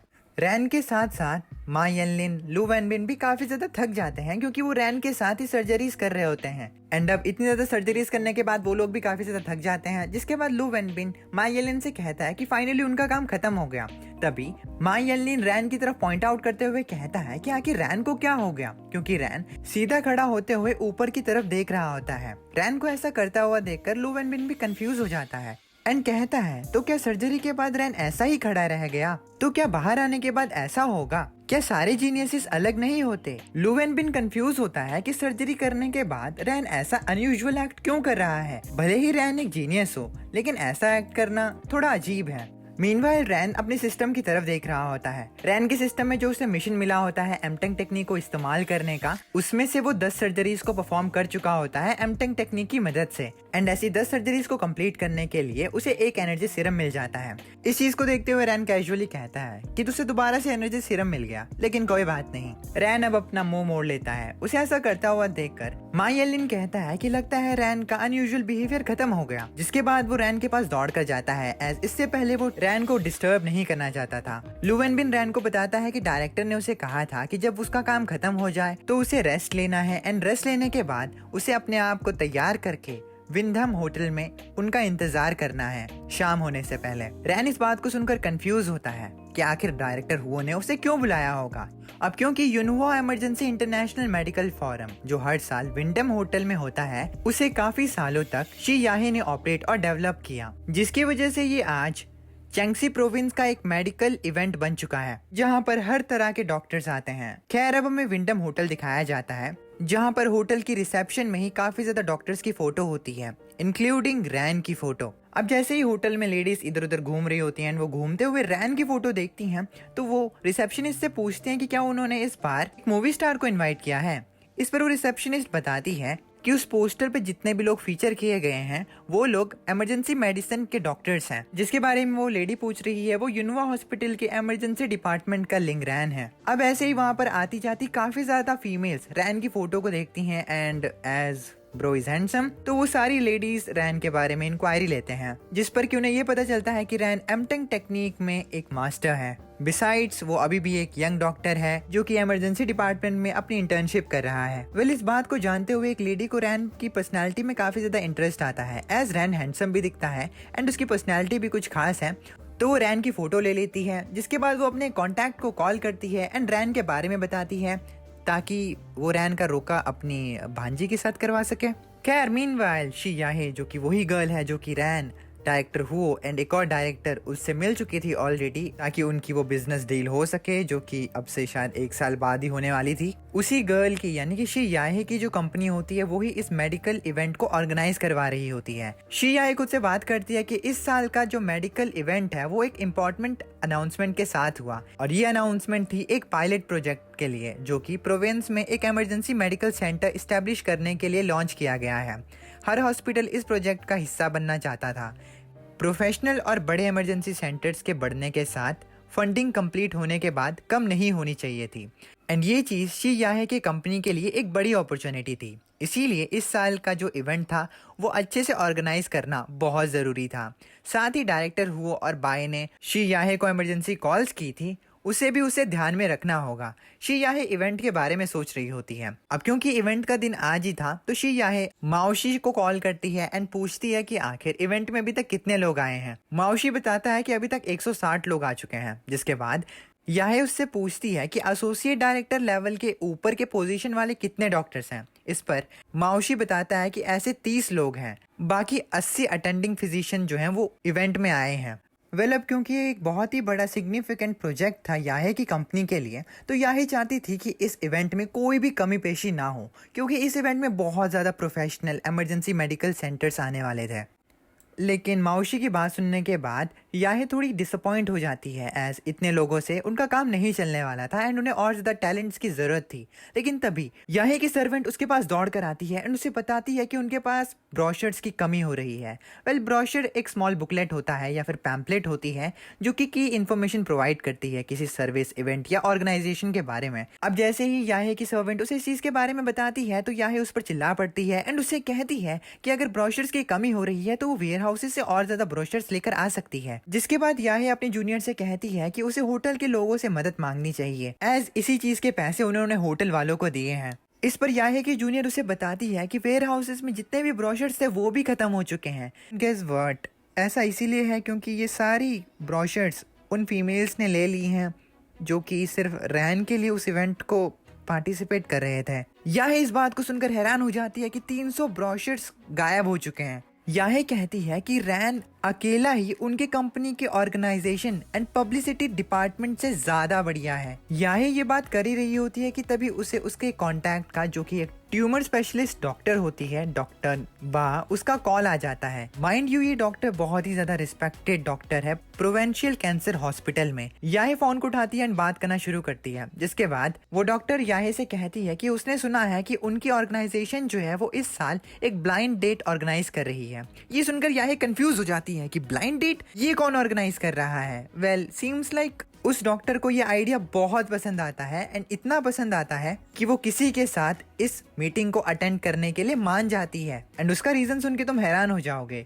वो डॉक्टर बात करती है कि कैसे हॉस्पिटल में काम करने वाले लोग बहुत ही ज्यादा मेहनती और बिजी होते हैं, इसकी वजह से उन्हें अपने अपॉइंटमेंट के बाद अपॉइंटमेंट को रिस्केड्यूल करना पड़ता है, यानी कि उन्हें किसी दूसरे से मिलने का मौका ही नहीं मिल पाता एंड अगर कभी वो मिल भी जाते हैं तो वो बहुत ज़्यादा ही अनकंफर्टेबल होते हैं। वो डॉक्टर बात करती है अब क्योंकि ये कॉन्फ्रेंस मीटिंग होने वाली है तो इसकी मदद से वो नए लोगों से आसानी से मिल सकते हैं। उस डॉक्टर की ये सब बातें सुनकर याहे बहुत ज्यादा कंफ्यूज हो जाती है कि आखिर ये क्या हो रहा है। मीनवाइल इवेंट में रैन माओशी से मिलता है, जिसके बाद माओशी रैन को ये बताता है कि अब क्योंकि डायरेक्टर इस मीटिंग के गेस्ट स्पीकर हैं एंड उनके पास और भी काम है तो वो इस मीटिंग में लेट आएंगे एंड इसीलिए रैन को कुछ रिफ्रेशमेंट खा लेनी चाहिए। रैन इस चीज के लिए मान जाता है, जिसके बाद वो रिफ्रेशमेंट लेने के लिए एक स्टॉल पर जाता है एंड इसी दौरान फीमेल्स की नजर उस पर पड़ जाती है। जिसके बाद रैन को खाता हुआ देखकर एक फीमेल लेडी जो कि डिपार्टमेंट डायरेक्टर हैं emergency department of the provincial children's hospital के, जिनका नाम माओ हुआन क्वी है। वो रैन से मिलती हैं एंड रैन को बताती हैं कि उन्होंने रैन की बेयर हैंडेड ब्लीडिंग कंट्रोल वाली वीडियो को देखा है। एंड अब ये लेडी रैन से पूछती हैं कि आखिर उसने ये स्किल कहाँ से सीखी। इस लेडी का सिर्फ एक ही मकसद होता है इस मीटिंग में आने का, और वो होता है अपनी लड़की का रोका रैन से करवाने का। एंड लिटरली ये इस मीटिंग में सिर्फ रैन के लिए आई होती है। खैर, रैन बताता है कि उसने अपने फैमिली क्लिनिक में टेक्निक सीखी है, जिसके बाद ये लेडी रैन के क्लिनिक के बारे में रैन से पूछती है, जिसका वही सेम जवाब जो कि रैन दूसरों को भी दे चुका है वही इस लेडी को देता है। लेकिन अब लास्ट में ये लेडी रैन से पूछती है कि उसके फैमिली में कितने मेंबर्स हैं। रैन ये सुन के कंफ्यूज हो जाता है कि आखिर इसका उसकी स्किल से क्या लेना देना है। खैर, अब रैन जब कंफ्यूज होता है तभी ये लेडी अपनी डॉटर को रैन से मिलने के लिए बुलवाती हैं, जिसके बाद ये लेडी अपनी डॉटर को रैन से इंट्रोड्यूस करवाती हैं। मीनवाइल जो दूसरे लेडीज ये सोच के बैठी थी कि वो रैन से आज क्या बोलूँ यार, मैं चमड़ी मैटर है, मैं क्या, ठीक है। जो दूसरी लेडीज थी जो कि पहले ये सोच के आई थी कि वो रैन की सेटिंग अपने नेफ्यू से करवाएंगी, बेटी से करवाएंगी, पता नहीं किस किस लेडी से करवाएंगी, वो लोग बहुत ज़्यादा गुस्सा हो जाते हैं माओ हुआन क्वी की इस हरकत पर। अब रैन एंड माओ हुआन क्वी की बेटी एक दूसरे से बात करना स्टार्ट करते हैं। मीनवाइल माओ हुआन क्वी उनके बच्चों के बारे में तक सोच चुकी होती हैं कि कैसे उनके 2 बच्चे होंगे, ट्विंस होंगे, ये होगा, फलाना होगा, ढिमकाना होगा। एंड एक परफेक्ट ड्रीम को, वो लिटरली एक परफेक्ट ड्रीम को इमेजिन कर लेते हैं, जबकि रैन उनकी बेटी ने सिर्फ अभी तक अपना नाम और थोड़ी इन्फॉर्मेशन एक्सचेंज की होती है। माओ हुआन की बहुत ज़्यादा खुश हो रही होती है कि फाइनली उन्हें अपना सन इन लॉ मिल चुका है। लेकिन रंग में भंग डालने के लिए वहाँ पर आती है बाइकर गर्ल। वाड़ा वाऊ वाऊ वाड़ा वाऊ वाऊ वाड़ा वाऊ। खैर, वहाँ पर जिनलिंग भी आ जाती है। जिनलिंग रैन को देखती है एंड कहती है, ओ तुम भी यहाँ पर हो। खैर, कितनी एक्टिंग करती है, जैसे कि इसको पता ही नहीं था कि रैन इस मीटिंग में होने वाला है। खैर, जिनलिंग को वहाँ पर देखकर माओ हुआन क्वी को बहुत ज़्यादा अनकंफर्टेबल फील होने लगता है।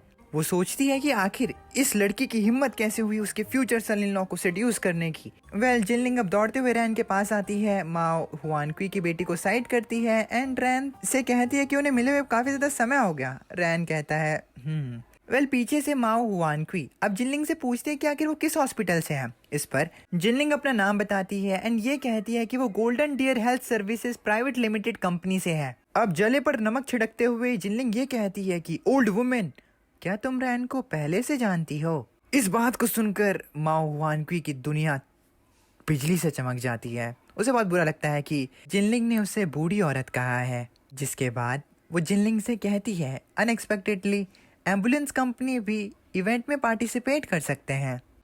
इससे समझ में आता है कि जिनलिंग की Golden Deer Health Services Private Limited एक एम्बुलेंस कंपनी है। एंड अब मुझे ये भी समझ में आ रहा है कि वो जो पेशेंट्स लेकर आ रही थी वो अपनी एम्बुलेंस में बिठाकर रैन के पास पेशेंट्स लेकर आ रही थी। नाउ दैट मेक सेंस कि उसे इतने ज़्यादा पेशेंट्स कहाँ से मिले। खैर, माओ हुआन क्वी की बातों से जिनलिंग को समझ में आता है कि वो उसको इंसल्ट करना चाहती है और यहाँ से बाहर निकालना चाहती है। लेकिन जिनलिंग भी कहाँ कम थी। जिनलिंग जिस मच्छी मार्केट में काम करती थी, लिटरली वो मच्छी मार्केट में काम करती है जहाँ पर उसे ऐसे ही बूढ़ी औरतों के साथ डील करना पड़ता है एंड इसीलिए उसे पता है कि इन जैसी बूढ़ी औरतों से कैसे लड़ा जाता है। अब तभी माओ हुआन क्वी जिनलिंग से कहती है कि ये इवेंट यूनवा इंटरनेशनल इमरजेंसी मेडिकल डॉक्टर्स का है एंड इसीलिए उसकी एम्बुलेंस कंपनी का यहाँ पर होना। जिनलिंग समझ जाती है कि माओ हुआन क्वी जिनलिंग को इवेंट से निकालना चाहती है एंड इसीलिए वो माओ हुआन क्वी को बताती है कि उसे पता है कि ये यूनवा इमरजेंसी इंटरनेशनल मेडिकल इवेंट है एंड उसे ये भी पता है कि वो सिर्फ एक एम्बुलेंस कंपनी है। लेकिन अब जिनलिंग इतना कहकर जानबूझ के बात को बीच में काट देती है, जिससे कि माओ हुआन क्वी थोड़ा घबरा जाती है एंड जिनलिंग से पूछती है कि लेकिन क्या। जिनलिंग माओ हुआन क्वी को बताती है कि इस इवेंट को उनकी कंपनी ने ही स्पॉन्सर किया है। ये सुनकर माओ हुआन क्वी काफी ज्यादा घबरा जाती है, एज उसे समझ में आता है कि वो इतनी आसानी से जिनलिंग को यहाँ से नहीं निकाल पाएगी। अब जिनलिंग मुस्कुराने लगती है जैसे कि उसे पता हो कि वो ऑलरेडी इस बैटल को जीत चुकी है। अब तुम पूछोगे बैटल, तो हाँ, रैन को जीतने की बैटल। खैर, इतने ज्यादा शोर को होता हुआ देखकर रैन वहां से चुपके से निकल जाता है, एज उसने ऑपरेशन करने के बाद कोई भी खाना नहीं खाया था एंड वो बहुत ज्यादा भूखा होता है, इसीलिए वो चुपके से वहां से निकल जाता है एंड फूड काउंटर के पास जाकर डिसाइड करने लगता है कि उसे क्या खाना है। जिसके बाद वो एक पेस्ट्री निकालता है एंड पेस्ट्री को खाने लगता है। अब भाई खाने को एंजॉय कर रहा होता है कि तभी एक और गर्ल उसे देख लेती है एंड वो उसके पास आती है एंड उससे पूछती है, 70 में क्या जोड़े कि 17 हो जाए। कि क्या उसे मीठा पसंद है। रैन बताता है कि उसे भूख लग रही है। अब ये फीमेल शायद काफी टाइम से रैन पर ही नजर रख रही थी एंड जैसे इसने देखा कि रैन को मीठा पसंद है तो ये एक ऐसी डिश को रैन के पास लेकर आती है जो कि हल्की मीठी होती है। खैर ये गर्ल जिसे कि रैन ने अपने लुक्स की मदद से अट्रैक्ट किया होता है वो भी बस रैन को इम्प्रेस करने के चक्करों में होती है। खैर ये दोनों बात कर ही रहे होते हैं। रैन उस गर्ल की लाई हुई डिश को खाने ही जा रहा होता है कि तभी वहां पर एक और फीमेल आ जाती है एंड रैन उस डिश को खा भी नहीं पाता। दूसरी ओर वो न्यू लड़की रैन को बताती है कि उसने सुना है कि रैन ने नोमैंस लैंड पर काफी बार सर्जरी करी है, तो क्या रैन आज एक स्पीच देने वाला है। अब क्योंकि ये दोनों लड़कियां रैन से पहली बार मिली होती हैं तो ये रैन को डॉक्टर लिंक कहकर एड्रेस कर रही होती हैं। रैन अब उस दूसरी गर्ल को बताता है कि भले ही उसने नोमैंस लैंड पर सर्जरी करी हो लेकिन वो आज यहाँ पर स्पीच देने के लिए नहीं आया है। रैन बताता है कि वो अपने डिपार्टमेंट डायरेक्टर के साथ यहाँ पर कॉन्फ्रेंस को अटेंड कर रहा है। मीनवाइल वो पहली लड़की जो कि रैन के लिए डिश लेकर आई होती है वो इस नई लड़की को देखकर बहुत ज्यादा अनॉय हो जाती है एज ये लड़की रैन से बहुत ज्यादा ही मीठी मीठी बातें कर रही होती है। ये रैन से कहती है कि वो यूनवा हॉस्पिटल के इमरजेंसी डिपार्टमेंट से है ना। वो डिपार्टमेंट डायरेक्टर हुओ से काफी बार मिल चुकी है। अब ये लड़की रैन से पूछती है कि डायरेक्टर बहुत ज्यादा सीरियस है ना। इस पर रैन बताता है कि वेल वो जितने सीरियस पर्सन है उतने ही स्ट्रिक्ट पर्सन भी। मीनवाइल वो पहली वाली लड़की देखती है कि दूसरी वाली लड़की ने बहुत ही महंगे एक्सपेंसिव कपड़े पहने हुए हैं, लिटरली गुची एंड डियोर के कपड़े, जिससे कि उसे जलन फील होने लगती है क्योंकि दूसरी वाली गर्ल बहुत ज्यादा ही फैशनेबल होती है एंड इस पहली वाली गर्ल को डर लग जाता है कि दूसरी वाली गर्ल रैन को कहीं छीन न ले उससे। साला हर समय चमड़ी मैटर। वेल अभी दूसरी गर्ल रैन को बताती है कि रैन भी थोड़ा स्ट्रिक्ट साउंड करता है एज रैन उसे ज्यादा भाव नहीं दे रहा होता। तो ये रैन को कहती है कि जब ये वापस जाएगी तो ये अपने डायरेक्टर को कहेगी कि उन्हें इस पोल में यूनवा हॉस्पिटल के आइडियाज को सपोर्ट करना चाहिए। रैन ये सुनकर उस गर्ल से शुक्रिया कहता है उसके सपोर्ट के लिए। मीनवाइल वो पहली वाली गर्ल अनॉय हो जाती है एंड अब वो अपने बालों को पीछे करती है एंड अपनी ज्वेलरी को फ्लेक्स करते हुए बताती है कि इस बार उनके सेकंड पीपल हॉस्पिटल को इस कमेटी में 3 स्पॉट्स एलोकेट हुए हैं, यानी कि वो रैन को 3 गुना सपोर्ट कर सकती है। वेल ये लड़की जानबूझकर अपने बाल पीछे करती है ताकि ये अपनी ज्वेलरी को फ्लॉन्ट कर सके उस लड़की के सामने। मीनवाइल रैन को ज्यादा फर्क नहीं पड़ता इस बात से एंड अब रैन एंड वो दूसरी लड़की उस गर्ल की ज्वेलरी की तरफ देखते हैं जो कि बहुत ज्यादा चमक रही होती है। वो दूसरी गर्ल समझ जाती है कि उस लड़की ने ये इसीलिए किया है क्योंकि वो रैन को इतनी आसानी से नहीं जाने देगी एंड वो रैन को इम्प्रेस करके रहेगी, यानी कि ये है declaration of war against her. वो दोनों लड़कियां अब एक दूसरे के आमने सामने आ जाती हैं, जिसके बाद वो पहली वाली गर्ल कहती है कि तुम्हें फर्स्ट कम फर्स्ट सर्व के रूल को मानना चाहिए। दूसरी तरफ वो दूसरी वाली गर्ल कहती है कि प्यार अंधा होता है। समझ नहीं आ रहा इतनी सारी लड़कियों को इससे इतनी जल्दी प्यार कैसे हो जा रहा है। बेकार है भैया, मैं तो टूट गया। That's really sad. मीनवाइल रैन एक मूर्ति की तरह वहां पर खड़ा हो जाता है एज उसे अभी भी भूख लग रही होती है एंड ये लड़कियां तो लड़ाई कर रही होती हैं, तो वो इन लड़कियों पर ज्यादा ध्यान नहीं देता एंड अपने खाने को खाने लगता है। मीनवाइल ये दोनों लड़कियां एक दूसरे को आंखें दिखाने लगती हैं। खैर दूसरी साइड माओ हुआन क्वी जिनलिंग के सामने हार मान लेती है एंड अपनी बेटी के साथ वहां से चली जाती है। जिनलिंग खुश होती है कि उसने फाइनली इस बुढ़िया को हरा दिया है। अब जैसे ही वो पीछे मुड़ती है तो उसे पता लगता है कि रैन तो वहां पर है ही नहीं जिसके लिए वो ये लड़ाई कर रही है। जिनलिंग सोचती है कि रैन तो अभी उसके पीछे ही था, अब वो अचानक से कहाँ चला गया। जिनलिंग इधर उधर देखती है और उसे पता लगता है कि रैन को 2 मधुमक्खियों ने घेर लिया है। जिसके बाद जिनलिंग जल्दी से फूड स्टॉल से एक डिश को उठाती है एंड रैन एंड उन दोनों लड़कियों के बीच में जाकर खड़ी हो जाती है। वो दोनों लड़कियां जिनलिंग को देखकर कंफ्यूज्ड एंड शॉक्ड होती हैं। मीनवाइल जिनलिंग रैन से कहती है कि वो उसे बिना बताए यहाँ पर क्यों आ गया। जैसे ही वो दोनों लड़कियां जिनलिंग को रैन से ऐसा बात करता हुआ देखती हैं तो उन्हें समझ में आता है कि ये लड़की रैन को पहले से ही जानती है। वो दोनों लड़कियां जिनलिंग की लाइव डिश की तरफ देखती हैं। मीनवाइल अब जिनलिंग उस डिश को रैन को खाने के लिए कहती है एंड जिनलिंग रैन को अब डॉक्टर लिंग कहकर एड्रेस करती है। अब वो पीछे उन दोनों लड़कियों की तरफ देखती है एंड खुद से कहती है कि वो जीत गई एज रैन ने उसकी लाइव डिश को खाया है। इसका मतलब ये है कि रैन ने उसकी डिश को पसंद किया है एंड इन दोनों लड़कियों की डिश चाय कम पानी है। मीनवाइल रैन सिर्फ भूखा होता है एंड उसे कोई भी डिश चलेगी एंड वो कोई भी डिश खा रहा होता है। मीनवाइल उन दोनों लड़कियों को भी समझ में आ जाता है कि इस लड़की ने रैन को डॉक्टर लिंग कहकर एड्रेस किया है। इसका मतलब ये है कि जिनलिंग भी उनकी तरह ही है जो कि रैन को इम्प्रेस करने में लगी हुई है एंड इन लोगों की सिचुएशन सेम है। जैसे इन दोनों लड़कियों को ये बात समझ में आती है तो ये भी लग जाती है रैन को नए नए व्यंजन खिलाने में। अब इन दोनों लड़कियों को ये सब करता हुआ देखकर जिनलिंग भी कहाँ पीछे रहने वाली थी, जिसके बाद वो भी रैन को अलग अलग व्यंजन खिलाने लगती है। अभी तीनों लड़कियां रैन को इस प्रकार घेर लेती हैं कि बेचारा रैन वहां से निकल ही नहीं पाता। मीनवाइल डायरेक्टर हु अपने दोस्तों के साथ ये सब होता हुआ देख रहे होते हैं। डायरेक्टर हु के दोस्त यानी कि जो दूसरे डिपार्टमेंट के डायरेक्टर्स वहां पर आए होते हैं, वो डायरेक्टर हु को बोलते हैं कि रैन ने इस बार कंपटीशन के लिए किसी को ढूंढा है एंड ये बहुत ज्यादा अनफेयर है, क्योंकि रैन अपनी ब्यूटी की मदद से सारे लोगों को इम्प्रेस कर देगा एंड सारे लोग सिर्फ रैन को ही वोट देंगे। डायरेक्टर हु इस चीज पर सिर्फ स्मग करते हैं, एज उसे पता होता है कि ये लोग बिल्कुल सही कह रहे हैं। मीनवाइल यूनवा हॉस्पिटल के हैंड सर्जरी के कॉन्फ्रेंस रूम में डायरेक्टर पैन हुआ, जो कि हैंड सर्जरी डिपार्टमेंट का डायरेक्टर होता है, वो अचानक से चाइना वापस लौट आता है। अब तुम्हें याद होगा कि ये डायरेक्टर जापान गया था एंड इसे ही यूनवा हॉस्पिटल में रैन के बाद एमटेंग टेक्निक को यूज करना आता है। लेकिन इस बार पैन हुआ अकेला वापस लौटकर नहीं आया होता। पैन हुआ जापान से अपने साथ प्रोफेसर हाशिमोतो को वापस लेकर आया होता है एंड प्रोफेसर हाशिमोतो वो डॉक्टर होता है जिसने कि नोमैन्स लैंड पर ट्रीटमेंट कैसे की जाए इस चीज के बारे में बहुत सालों से पढ़ाई की होती है। डायरेक्टर पैन सभी को बताते हैं कि वैसे तो प्रोफेसर हाशिमोतो काफी ज्यादा बिजी होता है एंड उसके पास काफी ज्यादा सर्जिकल अरेंजमेंट होती है करने के लिए। डायरेक्टर पैन हुआ बताता है कि हाशिमोतो को यहाँ पर लेकर आना बहुत ज्यादा ही बॉदरसम था, क्योंकि उनके पास इतना ज्यादा समय होता ही नहीं है। जिसके बाद डायरेक्टर पैन ये भी कहता है कि उन्हें उम्मीद है कि वो अच्छी तरीके से कम्युनिकेट कर सके एंड एक दूसरे से आने वाले दिनों में बहुत कुछ सीख पाए। इस चीज को सुनकर डिपार्टमेंट डायरेक्टर जिंगशी एंड एक दूसरा डायरेक्टर तालियां बजाने लगता है। अब तभी हाशिमोतो बताता है कि उसने सुना है कि यूनवा हॉस्पिटल में एक ऐसा इमरजेंसी फिजिशियन है जो कि आए दिनों में एमटेंग टेक्निक की मदद से काफी ज्यादा सर्जरीज को परफॉर्म कर चुका है। हाशिमोतो कहता है कि क्या वो अब इस चीज के बारे में और जान सकता है। वेल, प्रोफेसर हाशिमोतो शिरो जापान की कीयो यूनिवर्सिटी हॉस्पिटल के ऑर्थोपेडिक्स डिपार्टमेंट का एक एसोसिएट प्रोफेसर होता है। हाशिमोतो की बात सुनने के बाद डायरेक्टर जिंगशी को समझ में आता है कि ये चीज हुओ पर हमला करने वाली है।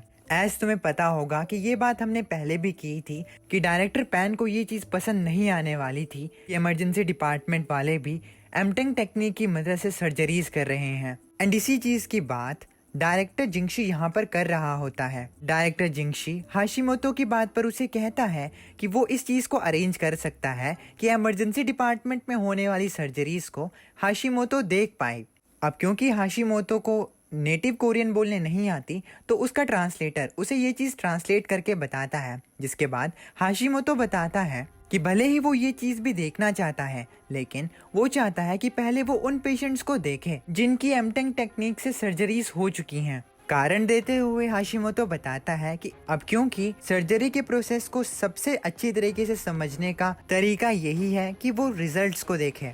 खैर, हाशिमोतो की इस बात को डायरेक्टर जिंगशी मना कर देता है और इसकी वजह ये होती है कि इमरजेंसी डिपार्टमेंट एक अलग डिपार्टमेंट है, इसीलिए हैंड सर्जरी के डिपार्टमेंट वाले लोग इमरजेंसी डिपार्टमेंट के पेशेंट्स को ऐसे नहीं देख सकते हैं। डायरेक्टर जिंगशी ये भी बताता है कि उनके लिए तो ये चीज भी मुश्किल है कि वो इमरजेंसी डिपार्टमेंट में वार्ड राउंड्स करें।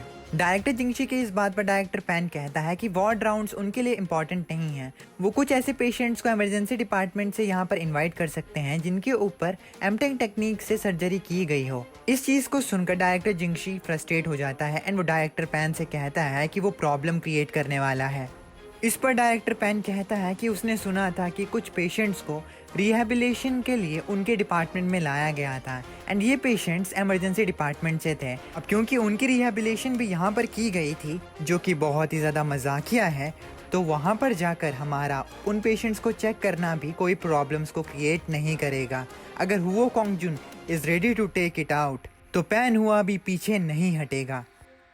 वेल, अब तुम्हें रिहैबिलिटेशन का मतलब बताता हूँ। रिहैबिलिटेशन को हिंदी में पुनर्वास कहते हैं एंड इसमें किसी पेशेंट को फिर से मेंटली, फिजिकली या सोशली फिट करने में मदद की जाती है। ये अक्सर इंजरी, बीमारी या किसी और चैलेंज के बाद यूज़ किया जाता है ताकि पेशेंट अपना नॉर्मल डेली लाइफ वापस जी सके। इसे तुम ऐसे समझ सकते हो कि सर्जरी के बाद एक आदमी को फिजिकल रिहैबिलिटेशन दी जाती है ताकि उसकी मसल्स को स्ट्रेंथन किया जा सके। अगर कोई दूसरा पेशेंट एक एडिक्शन से होकर गुजर रहा है, तो उसके रिहैबिलिटेशन प्रोग्राम में उसकी हेल्दी हैबिट्स को रिबिल्ड किया जाएगा। पैनहुआ की बात सुनने के बाद हैंड सर्जरी डिपार्टमेंट में सभी लोग शांत हो जाते हैं। तभी प्रोफेसर हाशिमोतो डायरेक्टर जिंगशी एंड बाकी लोगों से कहता है कि जो कुछ भी वो लोग कर रहे थे उससे नो मैंस लैंड पर फ्लेक्स अटेंडेंस पर सूचरिंग करने का नाम खराब हो रहा था। हाशिमोतो की बात सुनने के बाद हैंड सर्जरी डिपार्टमेंट का एक फिजिशियन वैंग गुस्सा हो जाता है एंड वो हाशिमोतो से पूछता है कि आखिर उसका क्या मतलब है। हाशिमोतो बताता है कि नो मैंस लैंड पर फ्लेक्स अटेंडेंस सूचरिंग में काफी ज्यादा मेडिकल रिसोर्सेज लग जाते हैं और तो और सर्जरी के दौरान डॉक्टर को फुल कंसंट्रेशन के साथ सर्जरी में कई घंटे लगाने पड़ते हैं। हाशिमोतो ये भी कहता है कि जापान में इस तरह की सर्जरी करने से पहले उन्हें कई लंबी डिस्कशंस करनी पड़ती हैं। वेयर एज युनवा हॉस्पिटल के स्टाफ ने इस सर्जरी को बिना किसी कंसिडरेशन के परफॉर्म किया और तो और उन्होंने एक के ऊपर एक काफी ज्यादा सर्जरीज एक दिन में परफॉर्म की, जो कि अपने आप में बहुत ज़्यादा ख़राब बात है क्योंकि इस सर्जरी को करने के लिए तुम्हें बहुत ज़्यादा मेडिकल रिसोर्सेज और ध्यान लगाना पड़ता है। हाशिमोतो बात करता है कि चाइना में हैंड सर्जरी का एडवांसमेंट इस बेस पे है कि वहाँ सर्जरीज काफ़ी ज़्यादा होती हैं, इसीलिए सर्जन्स बहुत सारे फ्यूचर्स कर सकते हैं। लेकिन हाशिमोतो को ये चीज़ पसंद नहीं है क्योंकि इस पर्टिकुलर एरिया ऑफ सर्जरी में इस तरह से काम करने से तुम्हारी स्किल्स डेवलप नहीं होंगी। हाशिमोतो बहुत ही ज्यादा बोल्ड और कड़क अंदाज में स्टेटमेंट को दे देता है, लेकिन तभी पैनहुआ उसे शांत रहने का इशारा देता है। पैनहुआ को देखकर हाशिमोतो थोड़ा घबरा जाता है एंड वो सभी से कहता है एक स्ट्रेटजी बनाने से ना केवल वो मेडिकल स्टाफ के ऊपर का बर्डन कम करेंगे बल्कि सूचरिंग की एफिशिएंसी और सक्सेस रेट भी इंक्रीज करेंगे। हाशिमोतो का ये कहने का मतलब है कि सर्जरी से पहले उन्हें लंबी डिस्कशंस करनी चाहिए जिसमें कि वो ये बात करे कि सर्जरी को कैसे और किस तरह से परफॉर्म करना है एंड सर्जरी में कितना ज़्यादा टाइम लगेगा। इस डिस्कशन से वो एक स्ट्रेटजी बना सकते हैं जिसके बाद वो सर्जरी को परफॉर्म कर सकते हैं। हाशिमोतो कहता है कि उन्हें इस तरह से ही काम करना चाहिए और ज़्यादा से ज़्यादा सर्जरीज करना, इस चीज़ को अवॉइड करना चाहिए। हाशिमोतो की इस बात पर डायरेक्टर जिंगशी उससे कहता है चाइना में सिचुएशन अलग है, उनके पास इतने ज़्यादा पेशेंट्स आते हैं कि उन्हें डिस्कशंस करने का टाइम ही नहीं मिलेगा और इसीलिए वो इन पेशेंट्स को जिन्हें की सर्जरी चाहिए उन्हें अनअटेंडेड नहीं छोड़ सकता।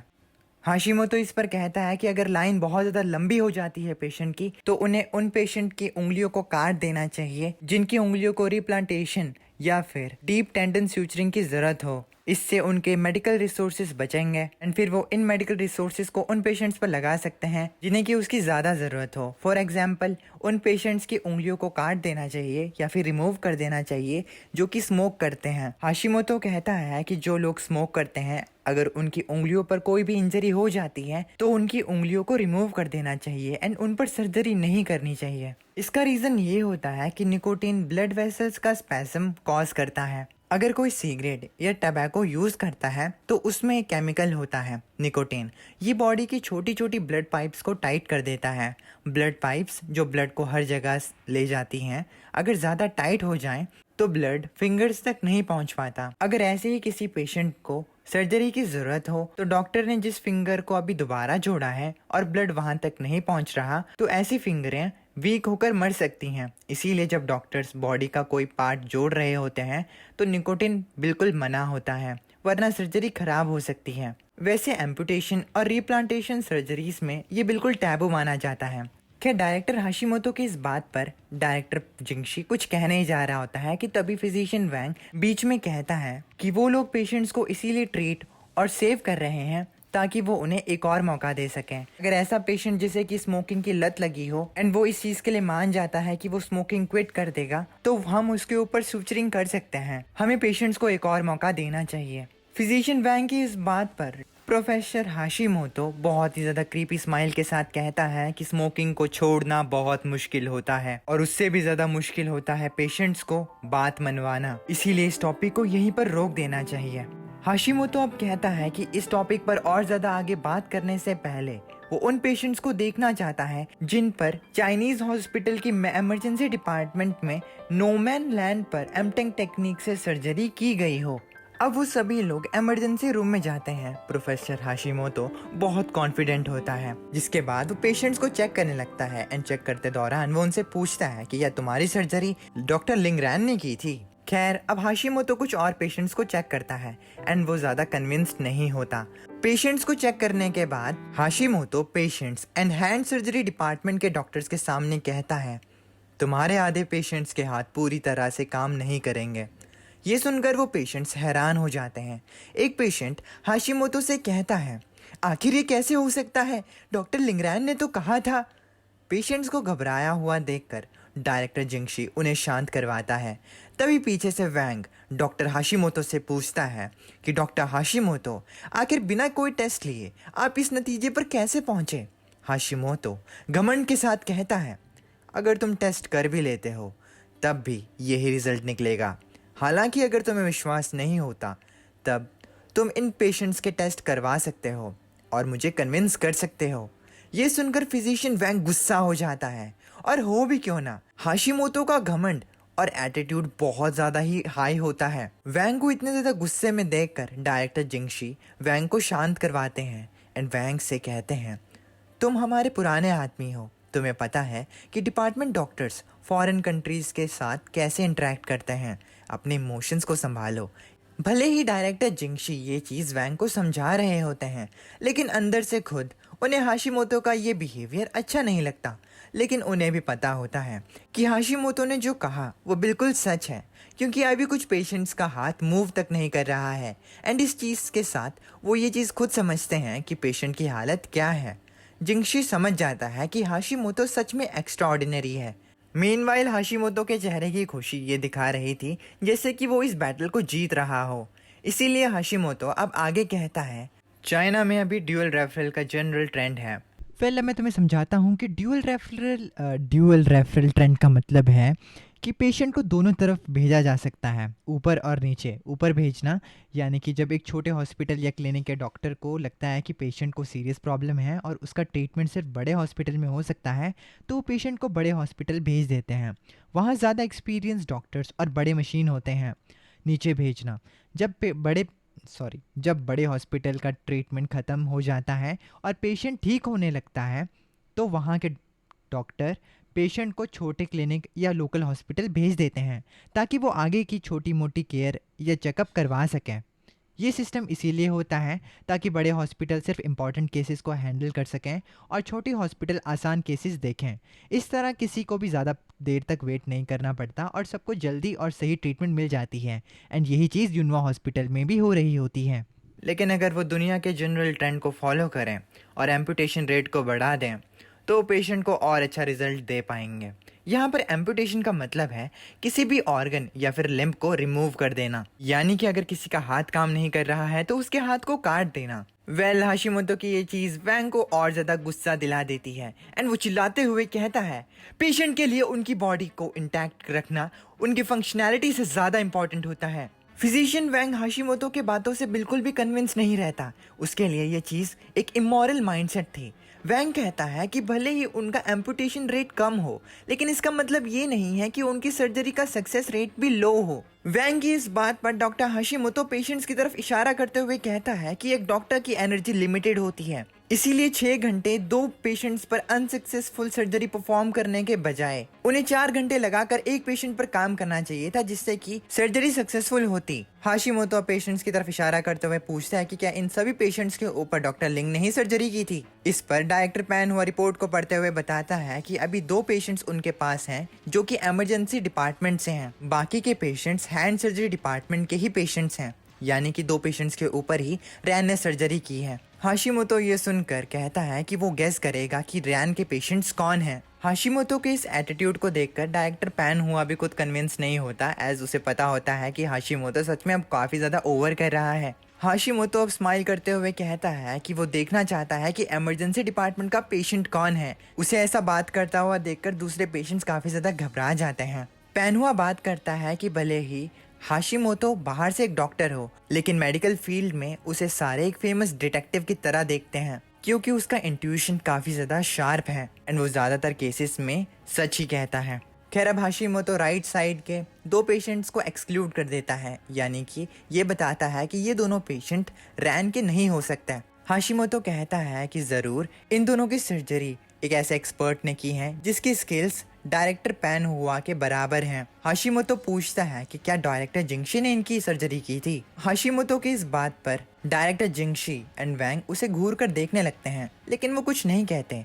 उन्हें ऐसा करता देख हाशिमोतो उनकी तरफ देखता है। हाशिमोतो के उनकी तरफ देखते ही उन दोनों की स्माइल बाहर निकल कर आती है। वैंग एंड जिंगशी को हंसता हुआ देखकर हाशिमोतो कंफ्यूज हो जाता है कि आखिर ये दोनों हंस क्यों रहे हैं, एंड वो उनसे पूछता है कि आखिर क्या हुआ, क्या ये दोनों सर्जरीज डिपार्टमेंट डायरेक्टर जिंगशी ने नहीं की है। वैंग मुस्कुरा रहा होता है एंड जिंगशी मुस्कुराते हुए कहता है कि ये दोनों पेशेंट्स इमरजेंसी डिपार्टमेंट से हैं, जिनके ऊपर डॉक्टर लिंग रैन ने ही सर्जरी की है। और तो और क्योंकि हाशिमोतो ने इनकी सर्जरी के लेवल को डायरेक्टर पैन हुआ के लेवल के बराबर बताया है, तो ये सुनकर रैन को बहुत ज्यादा खुशी होगी। इतनी बड़ी मिस्टेक को देखकर हाशिमोतो के पसीने छूटने लगते हैं। वो सोचता है कि उसे जल्दी से इस मिस्टेक को कवर अप करना होगा। हाशिमोतो पैन हुआ की तरफ देखता है, वो घबराते हुए पैन हुआ से पूछता है कि क्या वो इन दोनों पेशेंट्स के ऊपर टेस्ट कर सकता है, जिसके लिए डायरेक्टर पैन हुआ मान जाता है। जिसके बाद ये इन दोनों पेशेंट्स को हैंड फंक्शन इवैल्यूएशन का एक सिंपल टेस्ट देते हैं, जिसमें कि ये दोनों ही पेशेंट्स बहुत अच्छी तरह से परफॉर्म करते हैं। हाशिमोतो सोच में पड़ जाता है। वो काफी ज्यादा हैरान होता है क्योंकि ये सर्जरी बहुत ही ज्यादा बढ़िया हुई होती है। हाशिमोतो को विश्वास नहीं हो रहा होता। मीनवाइल इवेंट यूनुआ हॉस्पिटल के लिए बहुत अच्छा जाता है। डायरेक्टर हुओ अपनी स्पीच दे रहे होते हैं। रैन डॉक्टर जाओ के साथ होता है। डॉक्टर जाओ रैन को बताते हैं कि ये साल इमरजेंसी डिपार्टमेंट के डायरेक्टर के लिए बहुत अच्छा जा रहा है। इस पर रैन पूछता है कि आखिर ऐसा क्यों है। डॉक्टर जाओ रैन को बताते हैं कि ये सब रैन के फीमेल फैंस की वजह से हो रहा है। रैन के फीमेल फैंस की वजह से उन्हें इस इवेंट में एक अपर हैंड मिला। डॉक्टर जाओ रैन से बात कर ही रहे होते हैं कि तभी उन्हें मोबाइल पे एक नोटिफिकेशन मिलता है, जिसमें कि उन्हें पता चलता है कि डायरेक्टर पैन अपने साथ एक जापानीज प्रोफेसर को लेकर आया है। एंड डायरेक्टर पैन के एंड इस जापानीज प्रोफेसर के कुछ अच्छे इरादे नहीं दिखते हैं। डॉक्टर जाओ रैन को कहते हैं कि उन्हें डायरेक्टर का वेट करना होगा। डायरेक्टर की स्पीच खत्म होने के बाद उन्हें यूनुआ हॉस्पिटल में जाना होगा। कुछ टाइम बाद डायरेक्टर की स्पीच भी खत्म हो जाती है एंड ये सभी लोग यूनुआ हॉस्पिटल में पहुंचते हैं, जहां पर हैंड सर्जरी डिपार्टमेंट के लोग इनका इंतजार कर रहे होते हैं। डायरेक्टर जिंगशी, डिपार्टमेंट डायरेक्टर हुओ, डॉक्टर जाओ एंड डॉक्टर लिंग को ग्रीट करते हैं, एक्सक्लूडिंग लू वेनबिन। वो लू वेनबिन का नाम नहीं लेते, जिसके बाद लू वेनबिन को थोड़ा बुरा लगता है। डायरेक्टर की आंखों में लू वेनबिन अभी भी इतना काबिल नहीं हुआ है जिसके लिए उसका नाम याद रखा जाए, इसीलिए उसका नाम याद नहीं रखते डायरेक्टर जिंगशी। खैर, इसी दौरान हाशिमोतो की नज़र उन सभी डॉक्टर्स की तरफ बढ़ती है। हाशिमोतो रैन से मिलने के लिए काफ़ी ज़्यादा एक्साइटेड होता है, एज रैन की स्किल डायरेक्टर पैन एंड जिंगशी की तरह होती हैं, एंड इसीलिए हाशिमोतो रैन से मिलने के लिए काफ़ी ज़्यादा एक्साइटेड होता है। हाशिमोतो अब इमरजेंसी डिपार्टमेंट के लोगों से पूछता है कि उनमें से रैन कौन है जिसे एमटिंग टेक्निक यूज करने आती है। इमरजेंसी डिपार्टमेंट के लोग हाशिमोतो की तरफ देखते हैं। तभी हाशिमोतो ने दोबारा कहता है, रुको, मुझे बताओ मत, ये चीज मैं खुद गेस कर लूंगा। ये सुनकर इमरजेंसी डिपार्टमेंट के लोग उसे स्टेयर करने लगते हैं, except Ran. Bro seems disappointed. Hashimoto emergency department के लोगों को ऑब्जर्व करता है और लू वेनबिन, जो रैन के पास खड़ा होता है, उसके एक्सप्रेशन को नोटिस करता है। हाशिमोतो तुरंत समझ जाता है कि रैन कौन है एंड अब वो फुल कॉन्फिडेंस के साथ लू वेनबिन के पास जाता है एंड उसे कहता है कि वही डॉक्टर रैन है ना। उसे ऐसा कहता देखकर इमरजेंसी डिपार्टमेंट के लोग उसे डिसअपॉइंट हो जाते हैं। तभी पीछे से डायरेक्टर जिंगशी हाशिमोतो से कहता है कि इतना वाइल्ड गेस भी मत करो, जिसके बाद जिंगशी रियल रैन को हाशिमोतो से इंट्रोड्यूस करवाता है। हाशिमोतो रैन को देखकर शॉक्ड हो जाता है, क्योंकि पहली बात रैन हैंडसम है एंड दूसरी बात उसकी मेडिकल स्किल्स काबिल तारीफ है। हाशिमोतो को विश्वास नहीं हो रहा होता कि वो रैन जैसे आदमी से रियल लाइफ में मिल रहा है। वो सोचता है कि रैन जैसे लोग तो टीवी सीरीज में होते हैं। हाशिमोतो के पसीने छूटने लगते हैं। तभी वो खुद को शांत करवाता है एंड अब वो सोचता है कि हर साल जो सेलिब्रिटी डॉक्टर्स दिखते हैं, स्पेशली जो हैंडसम होते हैं, वो मोस्टली फेक होते हैं, असली नहीं होते। उनकी फेम सिर्फ पैसे और फायदे के लिए होती है। वो रिफ्लेक्ट करता है कि बड़े हॉस्पिटल सेलिब्रिटी डॉक्टर्स को कैसे अपनी रेपुटेशन बढ़ाने के लिए यूज करते हैं। जैसे अगर किसी को हार्ट की प्रॉब्लम हो तो वो क्लीवलैंड क्लिनिक की तरफ जाते हैं एंड ऐसे बड़े बड़े हॉस्पिटल्स अपने सेलिब्रिटी डॉक्टर्स का यूज करते हैं अपने हॉस्पिटल को प्रमोट करने के लिए, जिसकी वजह से पेशेंट्स अलग अलग हॉस्पिटल्स में जाकर अपना अलग अलग इलाज कराते हैं।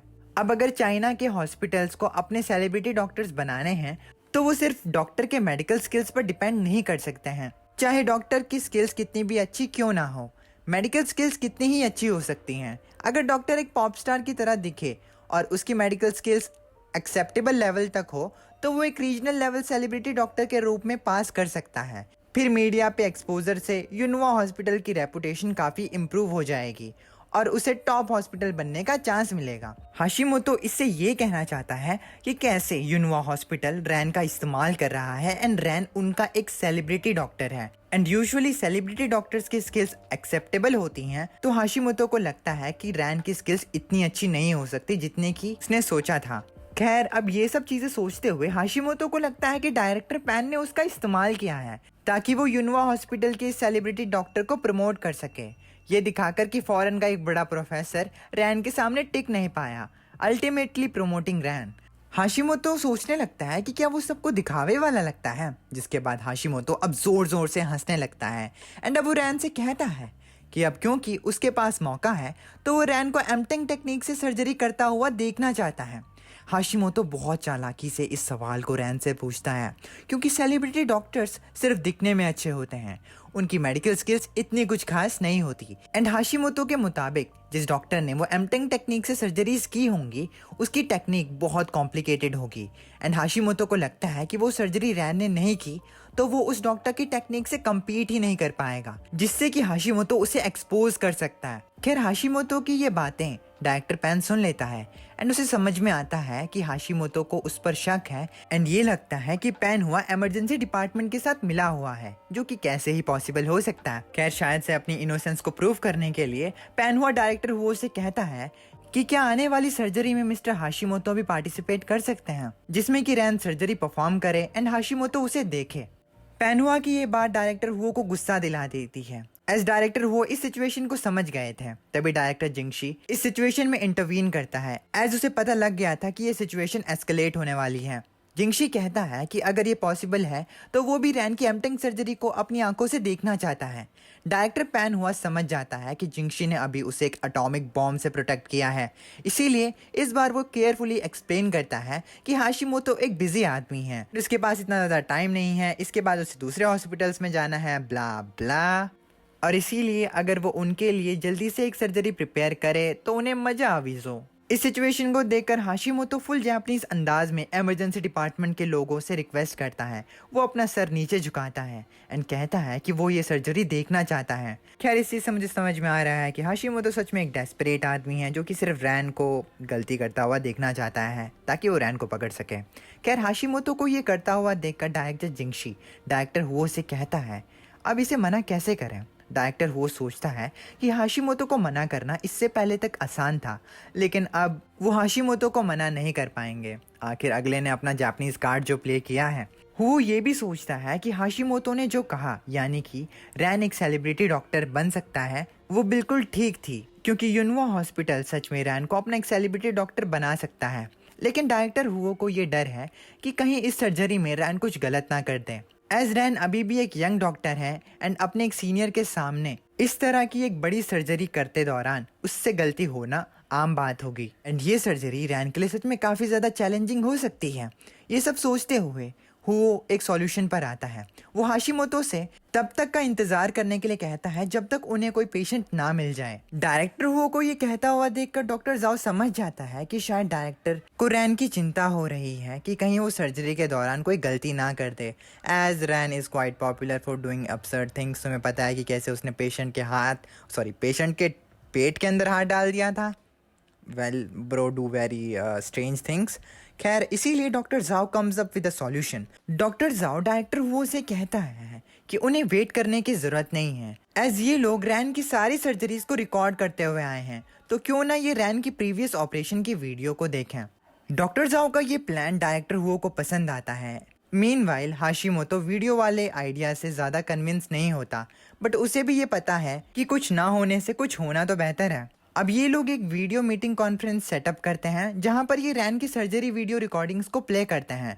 डायरेक्टर हो लू वेनबिन को सर्जरी से पहले एक शॉर्ट इंट्रो देने के लिए कहते हैं पेशेंट का, जिसके बाद लू वेनबिन पहले पेशेंट का इंट्रो देता है जिसे कि सिंगल फिंगर लैक्सरेशन की ज़रूरत होती है।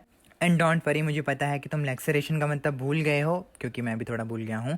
वेल, अच्छा मान लो तुम्हारी स्किन एक्सीडेंटली किसी शार्प चीज़ जैसे ग्लास या नाइफ से कट गई। इस तरीके के कट को ही लैक्सरेशन कहते हैं। ये कट कभी क्लीन लगता है पर ज़्यादातर मैसी या अनइवन होता है। अगर कट छोटा है तो थोड़ा ब्लीड करेगा और खुद ही ठीक हो जाएगा, पर अगर कट गहरा है तो ज़्यादा दर्द होगा और डॉक्टर्स के पास जाना पड़ता है। डॉक्टर इस कट को क्लीन करेंगे, स्टिचेस लगा के बंद करेंगे और इंश्योर करेंगे कि वो अच्छे से हील हो जाए।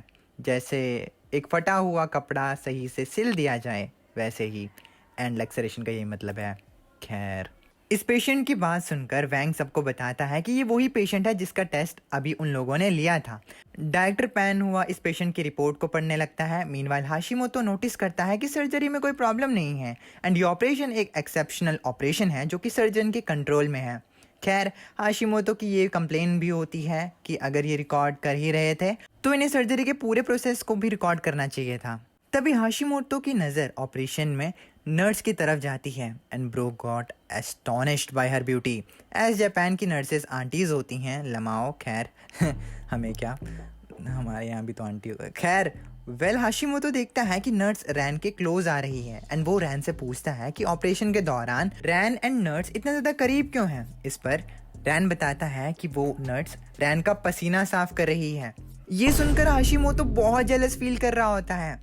एज इस तरह से कौन किसी का पसीना साफ करता है। वैंग लिटरली अपने शर्ट से रैन का पसीना वाइप कर रही होती। खैर, आफ्टर वाइल इमरजेंसी डिपार्टमेंट के लोग एंड हैंड सर्जरी डिपार्टमेंट के लोग मीटिंग रूम से चले जाते हैं, सिवाय हाशिमोतो एंड डायरेक्टर पैन के। वो अभी भी रैन की वीडियो देख रहे होते हैं। बेचारा हाशिमोतो पैन से कहता है कि वो काफ़ी घंटों से वीडियोस देख रहे हैं। हाशिमोतो भी थक गया है, लेकिन पैन अभी भी सर्जरी की वीडियोस देख रहा है। हाशिमोतो पैन से पूछता है कि आखिर वो वीडियोस कब तक देखेगा।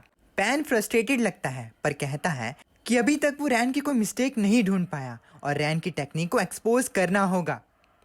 पैन हुआ सर्जरी फुटेज को केयरफुली ऑब्जर्व करता है और समझता है कि रैन अपनी सर्जरीज के लिए कैसे अप्रोचेस यूज करता है। पैन हुआ खुद एक एक्सपर्ट है और उसे पता है कि काफ़ी डॉक्टर्स बिना एमटेंग टेक्निक के सर्जरी के इंपॉर्टेंट डिटेल्स नहीं समझ पाते, लेकिन रैन ज़्यादातर अपनी सर्जरीज को एफिशिएंटली हैंडल करता है और जब कभी किसी मुश्किल सिचुएशन में फंस जाता है तो नए तरीके क्रिएट करके प्रॉब्लम सॉल्व कर लेता है या प्रॉब्लम से एस्केप कर जाता है। बार बार डिफिकल्ट सिचुएशन को फेस करते करते रैन धीरे धीरे और बेटर होता चला जाता है, जो उसे और ज़्यादा एफिशिएंट बनाता है। पैन हुआ अपनी आधी जलती हुई सिगरेट एश ट्रे में रख देता है और वीडियोस देखकर हैरान होता है कि रैन इतनी जल्दी कैसे इम्प्रूव कर सकता है। सिगरेट देखते हुए पैन हुआ अपने दिल की बात बोलता है, मैं एडमिट नहीं करना चाहता, लेकिन सर्जरी में मैं रैन जितना अच्छा नहीं हूँ। पैन हुआ को समझ आ जाता है कि रैन एक मेडिकल जीनियस है और वो पैन हुआ से ज़्यादा टैलेंटेड डॉक्टर है। थोड़ा टाइम लगता है पर पैन हुआ ये बात एक्सेप्ट कर लेता है। अब पैन हुआ सोचता है कि एक वक्त था जब यूनुआ हॉस्पिटल में एमटेंग टेक्निक का एक्सपर्ट सिर्फ वो था, लेकिन रैन की एंट्री के बाद उसका ये टाइटल मेंटेन करना मुश्किल हो गया है। पैन हुआ को लगता है कि उसका जापान से जल्दी आना बेकार गया क्योंकि रैन फिर भी उससे आगे निकल चुका है। डिसअपॉइंटेड होके पैन हुआ डिसाइड करता है कि अब वो चाइना में ही रुकेगा और अपनी ट्रेनिंग को डिले करेगा। जब पैन हुआ अपनी डिसीजन की बात हाशिमोतो से शेयर करता है तो हाशिमोतो एक स्माइल के साथ उसे कहता है, मैं तुम्हारी बात समझ रहा हूँ, लेकिन लोग जल्दी में गलत डिसीजंस ले लेते हैं। ये सुनकर पैन हुआ कंफ्यूज हो जाता है एंड हाशिमोतो से पूछता है, गलत? हाशिमोतो मुस्कुराता है एंड कहता है, चलो मैं गेस करता हूँ, तुम यहाँ इसीलिए रुकना चाहते हो ताकि रैन से कम्पीट कर सको, है ना? पैन हुआ इस बात पर एग्री करता है और कहता है, हाँ, मैं अपने बचे खुचे पेशेंट्स को रैन के पास नहीं जाने देना चाहता, इसीलिए यहाँ रुकना चाहता हूँ। हाशिमोतो इस बात पर शांति से रिप्लाई करता है कि तुम गलत सोच रहे हो। हाशिमोतो के मुताबिक अगर पैन हुआ चाइना में रुकता तो रैन उसे और तेज पेस से पीछे छोड़ देगा। हाशिमोतो की बात सही लगती है, इसीलिए पैन हुआ डिसअपॉइंटेड होकर चुप हो जाता है। हाशिमोतो अपनी चेयर से उठता है और पैन हुआ को एडवाइस देता है कि बेस्ट ऑप्शन यही है कि वो अपनी ट्रेनिंग को कंप्लीट करे, अपनी टेक्निक्स और नॉलेज को इम्प्रूव करे और फिर फुल स्ट्रेंथ के साथ चाइना लौटकर रैन को हराने की कोशिश करे। ये बोलकर हाशिमोतो पैन हुआ के हाथ में एक सिगरेट ट्रे पकड़ा देता है। पैन हुआ एश ट्रे में रैन का विजुअलाइजेशन करता है और उसे तोड़ देता है, जो रैन के साथ फ्यूचर कंपटीशन की तैयारी का सिग्नल है। इस बीच इमरजेंसी डिपार्टमेंट में वैंग जिया रैन को इन्फॉर्म करती है कि एक पेशेंट को 4 फिंगर लैक्सरेशन सर्जरी की जरूरत है और रैन अपनी टीम के साथ सर्जरी के लिए निकल जाता है। मीनवाइल डॉक्टर जाओ एंड डायरेक्टर वो उसे पीछे से देख रहे होते हैं। डॉक्टर जाओ रैन एंड उसकी सर्जरी टीम को इस सर्जरी को करता देख डायरेक्टर वो से कहता है कि अगर हाशिमोतो और पैन हुआ यहाँ होते तो उन्हें भी रैन की सर्जरी दिखाई जा सकती थी। इस पर डायरेक्टर हुओ कैजुअली डॉक्टर जाओ से कहते हैं कि वो जो कहना चाहता है वो कह सकता है, क्योंकि अभी तक डॉक्टर जाओ गलत चीज़ें भी कह चुका है और सही चीज़ें भी। शायद वो इस चीज़ को इम्प्लाई कर रहा है कि जब उसने वो सर्जरी की वीडियोस देखने का आइडिया दिया था तो वो बहुत अच्छा था, लेकिन अभी जो उसने बात कही है वो बेवकूफ़ी वाली बात है, क्योंकि अभी भी डायरेक्टर हो को शायद लगता है कि रैन एक बच्चा है एंड इतना ज़्यादा प्रेशर में बेचारे की सर्जरी कहीं ख़राब ना हो जाए। खैर, अगले 3 दिन हाशिमोतो और पैन हुआ एक ताइवानीज जॉइंट रिप्लेसमेंट सर्जरी में पार्टिसिपेट करते हैं। माइंड यू ये लोग अभी भी चाइना में हैं एंड चैंगशी ऑर्थोपैडिक हॉस्पिटल में होते हैं। सर्जरी में दोनों की काफ़ी तारीफ होती है क्योंकि दोनों ही एक्सपर्ट्स हैं और दोनों ही सर्जरी को बहुत अच्छे से परफॉर्म करते हैं। पैन हुआ सर्जरी के बाद काफ़ी प्राउड फील करता है कि उसे हायर अथॉरिटीज़ नोटिस करने लगी हैं, जबकि इस सर्जरी में पैन हुआ ने हाशिमोतो का फर्स्ट असिस्टेंट बनकर ही पार्टिसिपेट किया था, लेकिन उसके लिए तब भी ये चीज़ बहुत अच्छी थी क्योंकि पैन हुआ इस चीज़ से धीरे धीरे करके इम्प्रूव हो रहा था। एंड अब क्योंकि हायर अथॉरिटीज़ पैन हुआ को जानने लगी थी तो ये चीज़ पैन हुआ के लिए बहुत अच्छी थी। इस सर्जरी के बाद पैन हुआ feeling good and proud of what he did अपनी हैंड सर्जरी डिपार्टमेंट के ऑफिस में पहुंचता है। पैन हुआ अपनी चेयर पर बैठ बहुत अच्छा फील कर रहा होता है, एज पैन हुआ का मानना था कि एक डॉक्टर के लिए अच्छे रिलेशनशिप बनाना बहुत इंपॉर्टेंट होता है। पैन हुआ बात करता है कि अभी रैन को सिर्फ एमटेंग मेथड की मदद से सूचर करना आता है। एट बेस्ट रैन सिर्फ एक काबिल स्पेशलिस्ट है, लेकिन आने वाले दिनों में पैन हुआ उसे पीछे छोड़ देगा। पैन हुआ को सिर्फ 3 दिन हुए होते हैं and bro is already doing a good job. अब पैन हुआ अपने जूनियर्स को कहता है कि वो अपनी पढ़ाई के लिए दोबारा जापान जा रहा है, इसीलिए जब तक वो यहाँ नहीं है तब तक उन्हें इमरजेंसी डिपार्टमेंट के लोग जितने भी उनके पेशेंट्स को चुरा रहे हैं, यानी कि जितने भी पेशेंट जिन्हें की फ्लेक्सर टेंडन सूचर्स की ज़रूरत है, उन्हें इमरजेंसी डिपार्टमेंट के लोग अटेंड कर रहे हैं, उनका रिकॉर्ड बनाना है। पैन हुआ के जूनियर्स उसे बताते हैं कि वो इस चीज़ को उन पर छोड़ सकता है। अब वही फिर से एस लिकिंग, जूनियर्स हैं तो सीनियर की एस लिकिंग तो करेंगे ही, तो उसके जूनियर्स अब पैन हुआ का ईगो बूस्ट करने लगते हैं एंड वो कहते हैं कि जब वो जापान से वापस लौट कर आएगा तो इमरजेंसी डिपार्टमेंट वालों की चड्डी ढीली हो जाएगी। आज चड्डी नहीं पहने हो ना? पैन हुआ इस बात को सुनकर मन ही मन मंद मंद मुस्कुराता है। जिसके बाद पैन हुआ अब अपने जूनियर्स से पूछता है कि पिछले 3 दिन में रैन कितने फ्लेक्सर टेंडन सूचरिंग कर चुका है। इस पर उसके जूनियर्स मौन व्रत रख लेते हैं एंड सभी शांत हो जाते हैं एंड ये सोचते हैं कि भाई ने ये क्या पूछ लिया, भाई ये तो आउट ऑफ सिलेबस क्वेश्चन है। मेरे साथ अन्याय हुआ है और मैं अब किसी के साथ अन्याय नहीं होने दूंगा। खैर, उन्हें शांत देखकर पैन हुआ भी घबरा जाता है एंड वो अपने एक जूनियर जिसका नाम यंग टाई होता है उससे इस चीज़ के बारे में पूछता है। जिसके बाद पैन हुआ को पता लगता है कि रैन ऑलरेडी 24 फ्लेक्सर टेंडन सर्जरीज कर चुका है। ये सुनकर मानो पैन हुआ का मनोबल ही टूट जाता है, क्योंकि रैन एक दिन में 6 सर्जरीज जो अटेम्प्ट कर रहा था। पैन हुआ के लिए ये मानना मुश्किल था, एज अभी कुछ दिन पहले जब वो रैन के सर्जरीज की फुटेज देख रहा था तो उनमें रैन एक दिन में मोस्टली 4 से 5 सर्जरीज कर पा रहा था एंड इसीलिए उसके लिए एक और सर्जरी को ऐड करना इतना मुश्किल नहीं था। लेकिन असल में पैन हुआ के हिसाब से एक अच्छा सर्जन एक दिन में 3 फ्लेक्सर टेंडन सूचरिंग कर सकता है एंड अगर कोई 4 सर्जरीज करे तो ये ऑलरेडी अपने आप को पुश करने जैसा है। पैन हुआ की मानो तो अगर कोई 5 फ्लेक्सर टेंडन सर्जरीज करता है तो पैन हुआ के लिए उस आदमी की इज्जत ऑलरेडी ऊपर हो जाती है, क्योंकि ऐसे में वो सर्जन अपनी लिमिट से हट कर काम कर रहा होगा। एंड इससे पैन हुआ को पता लगता है कि 4 दिन पहले का रैन एंड अब के रैन में काफ़ी डिफरेंस आ चुका है, क्योंकि रैन ऑलरेडी अपना एक स्टेप आगे बढ़ चुका है। पैन हुआ बेचारा सोच रहा होगा कि कहीं रैन गोकू तो नहीं, क्योंकि रैन रैपिडली खुद को इम्प्रूव कर रहा है। ओए पैन हुआ के बच्चे, देख मैं ऑलरेडी स्ट्रांग हूँ और अभी तक गंजा नहीं तेरी तरह। इस चीज़ से पैन हुआ बहुत ज़्यादा डेस्परेट हो जाता है एंड वो सोचता है कि पहले तो रैन की टेक्निक बहुत ज़्यादा खतरनाक थी, लेकिन अब रैन की टेक्निक से ज़्यादा उसका ग्रोथ रेट सबसे खतरनाक है। डेस्परेटली पैन हुआ इमरजेंसी डिपार्टमेंट के ऑपरेशन थिएटर की ओर चला जाता है, एज वो अब खुद रैन को ऑपरेशन करता हुआ देखना चाहता था। उसे ऐसा करता हुआ देखकर उसके साथी डॉक्टर्स कंफ्यूज होते हैं। पैनहुआ जैसे ही ऑपरेशन थिएटर में जाता है, रैन उसे देख लेता है, लेकिन रैन पैनहुआ को देखकर बिल्कुल भी स्ट्रेस्ड फील नहीं करता। जिसके बाद ऑपरेशन थिएटर में रैन की रिफाइंड टेक्निक और टीम कोऑर्डिनेशन को देखकर पैनहुआ को रियलाइज होता है कि रैन की प्रोग्रेस और स्पीड पैनहुआ से काफ़ी ज़्यादा है। पैनहुआ फाइनली समझ जाता है कि इमरजेंसी डिपार्टमेंट की लिंक रैन के रहते वो कभी भी रिलैक्स नहीं हो पाएगा।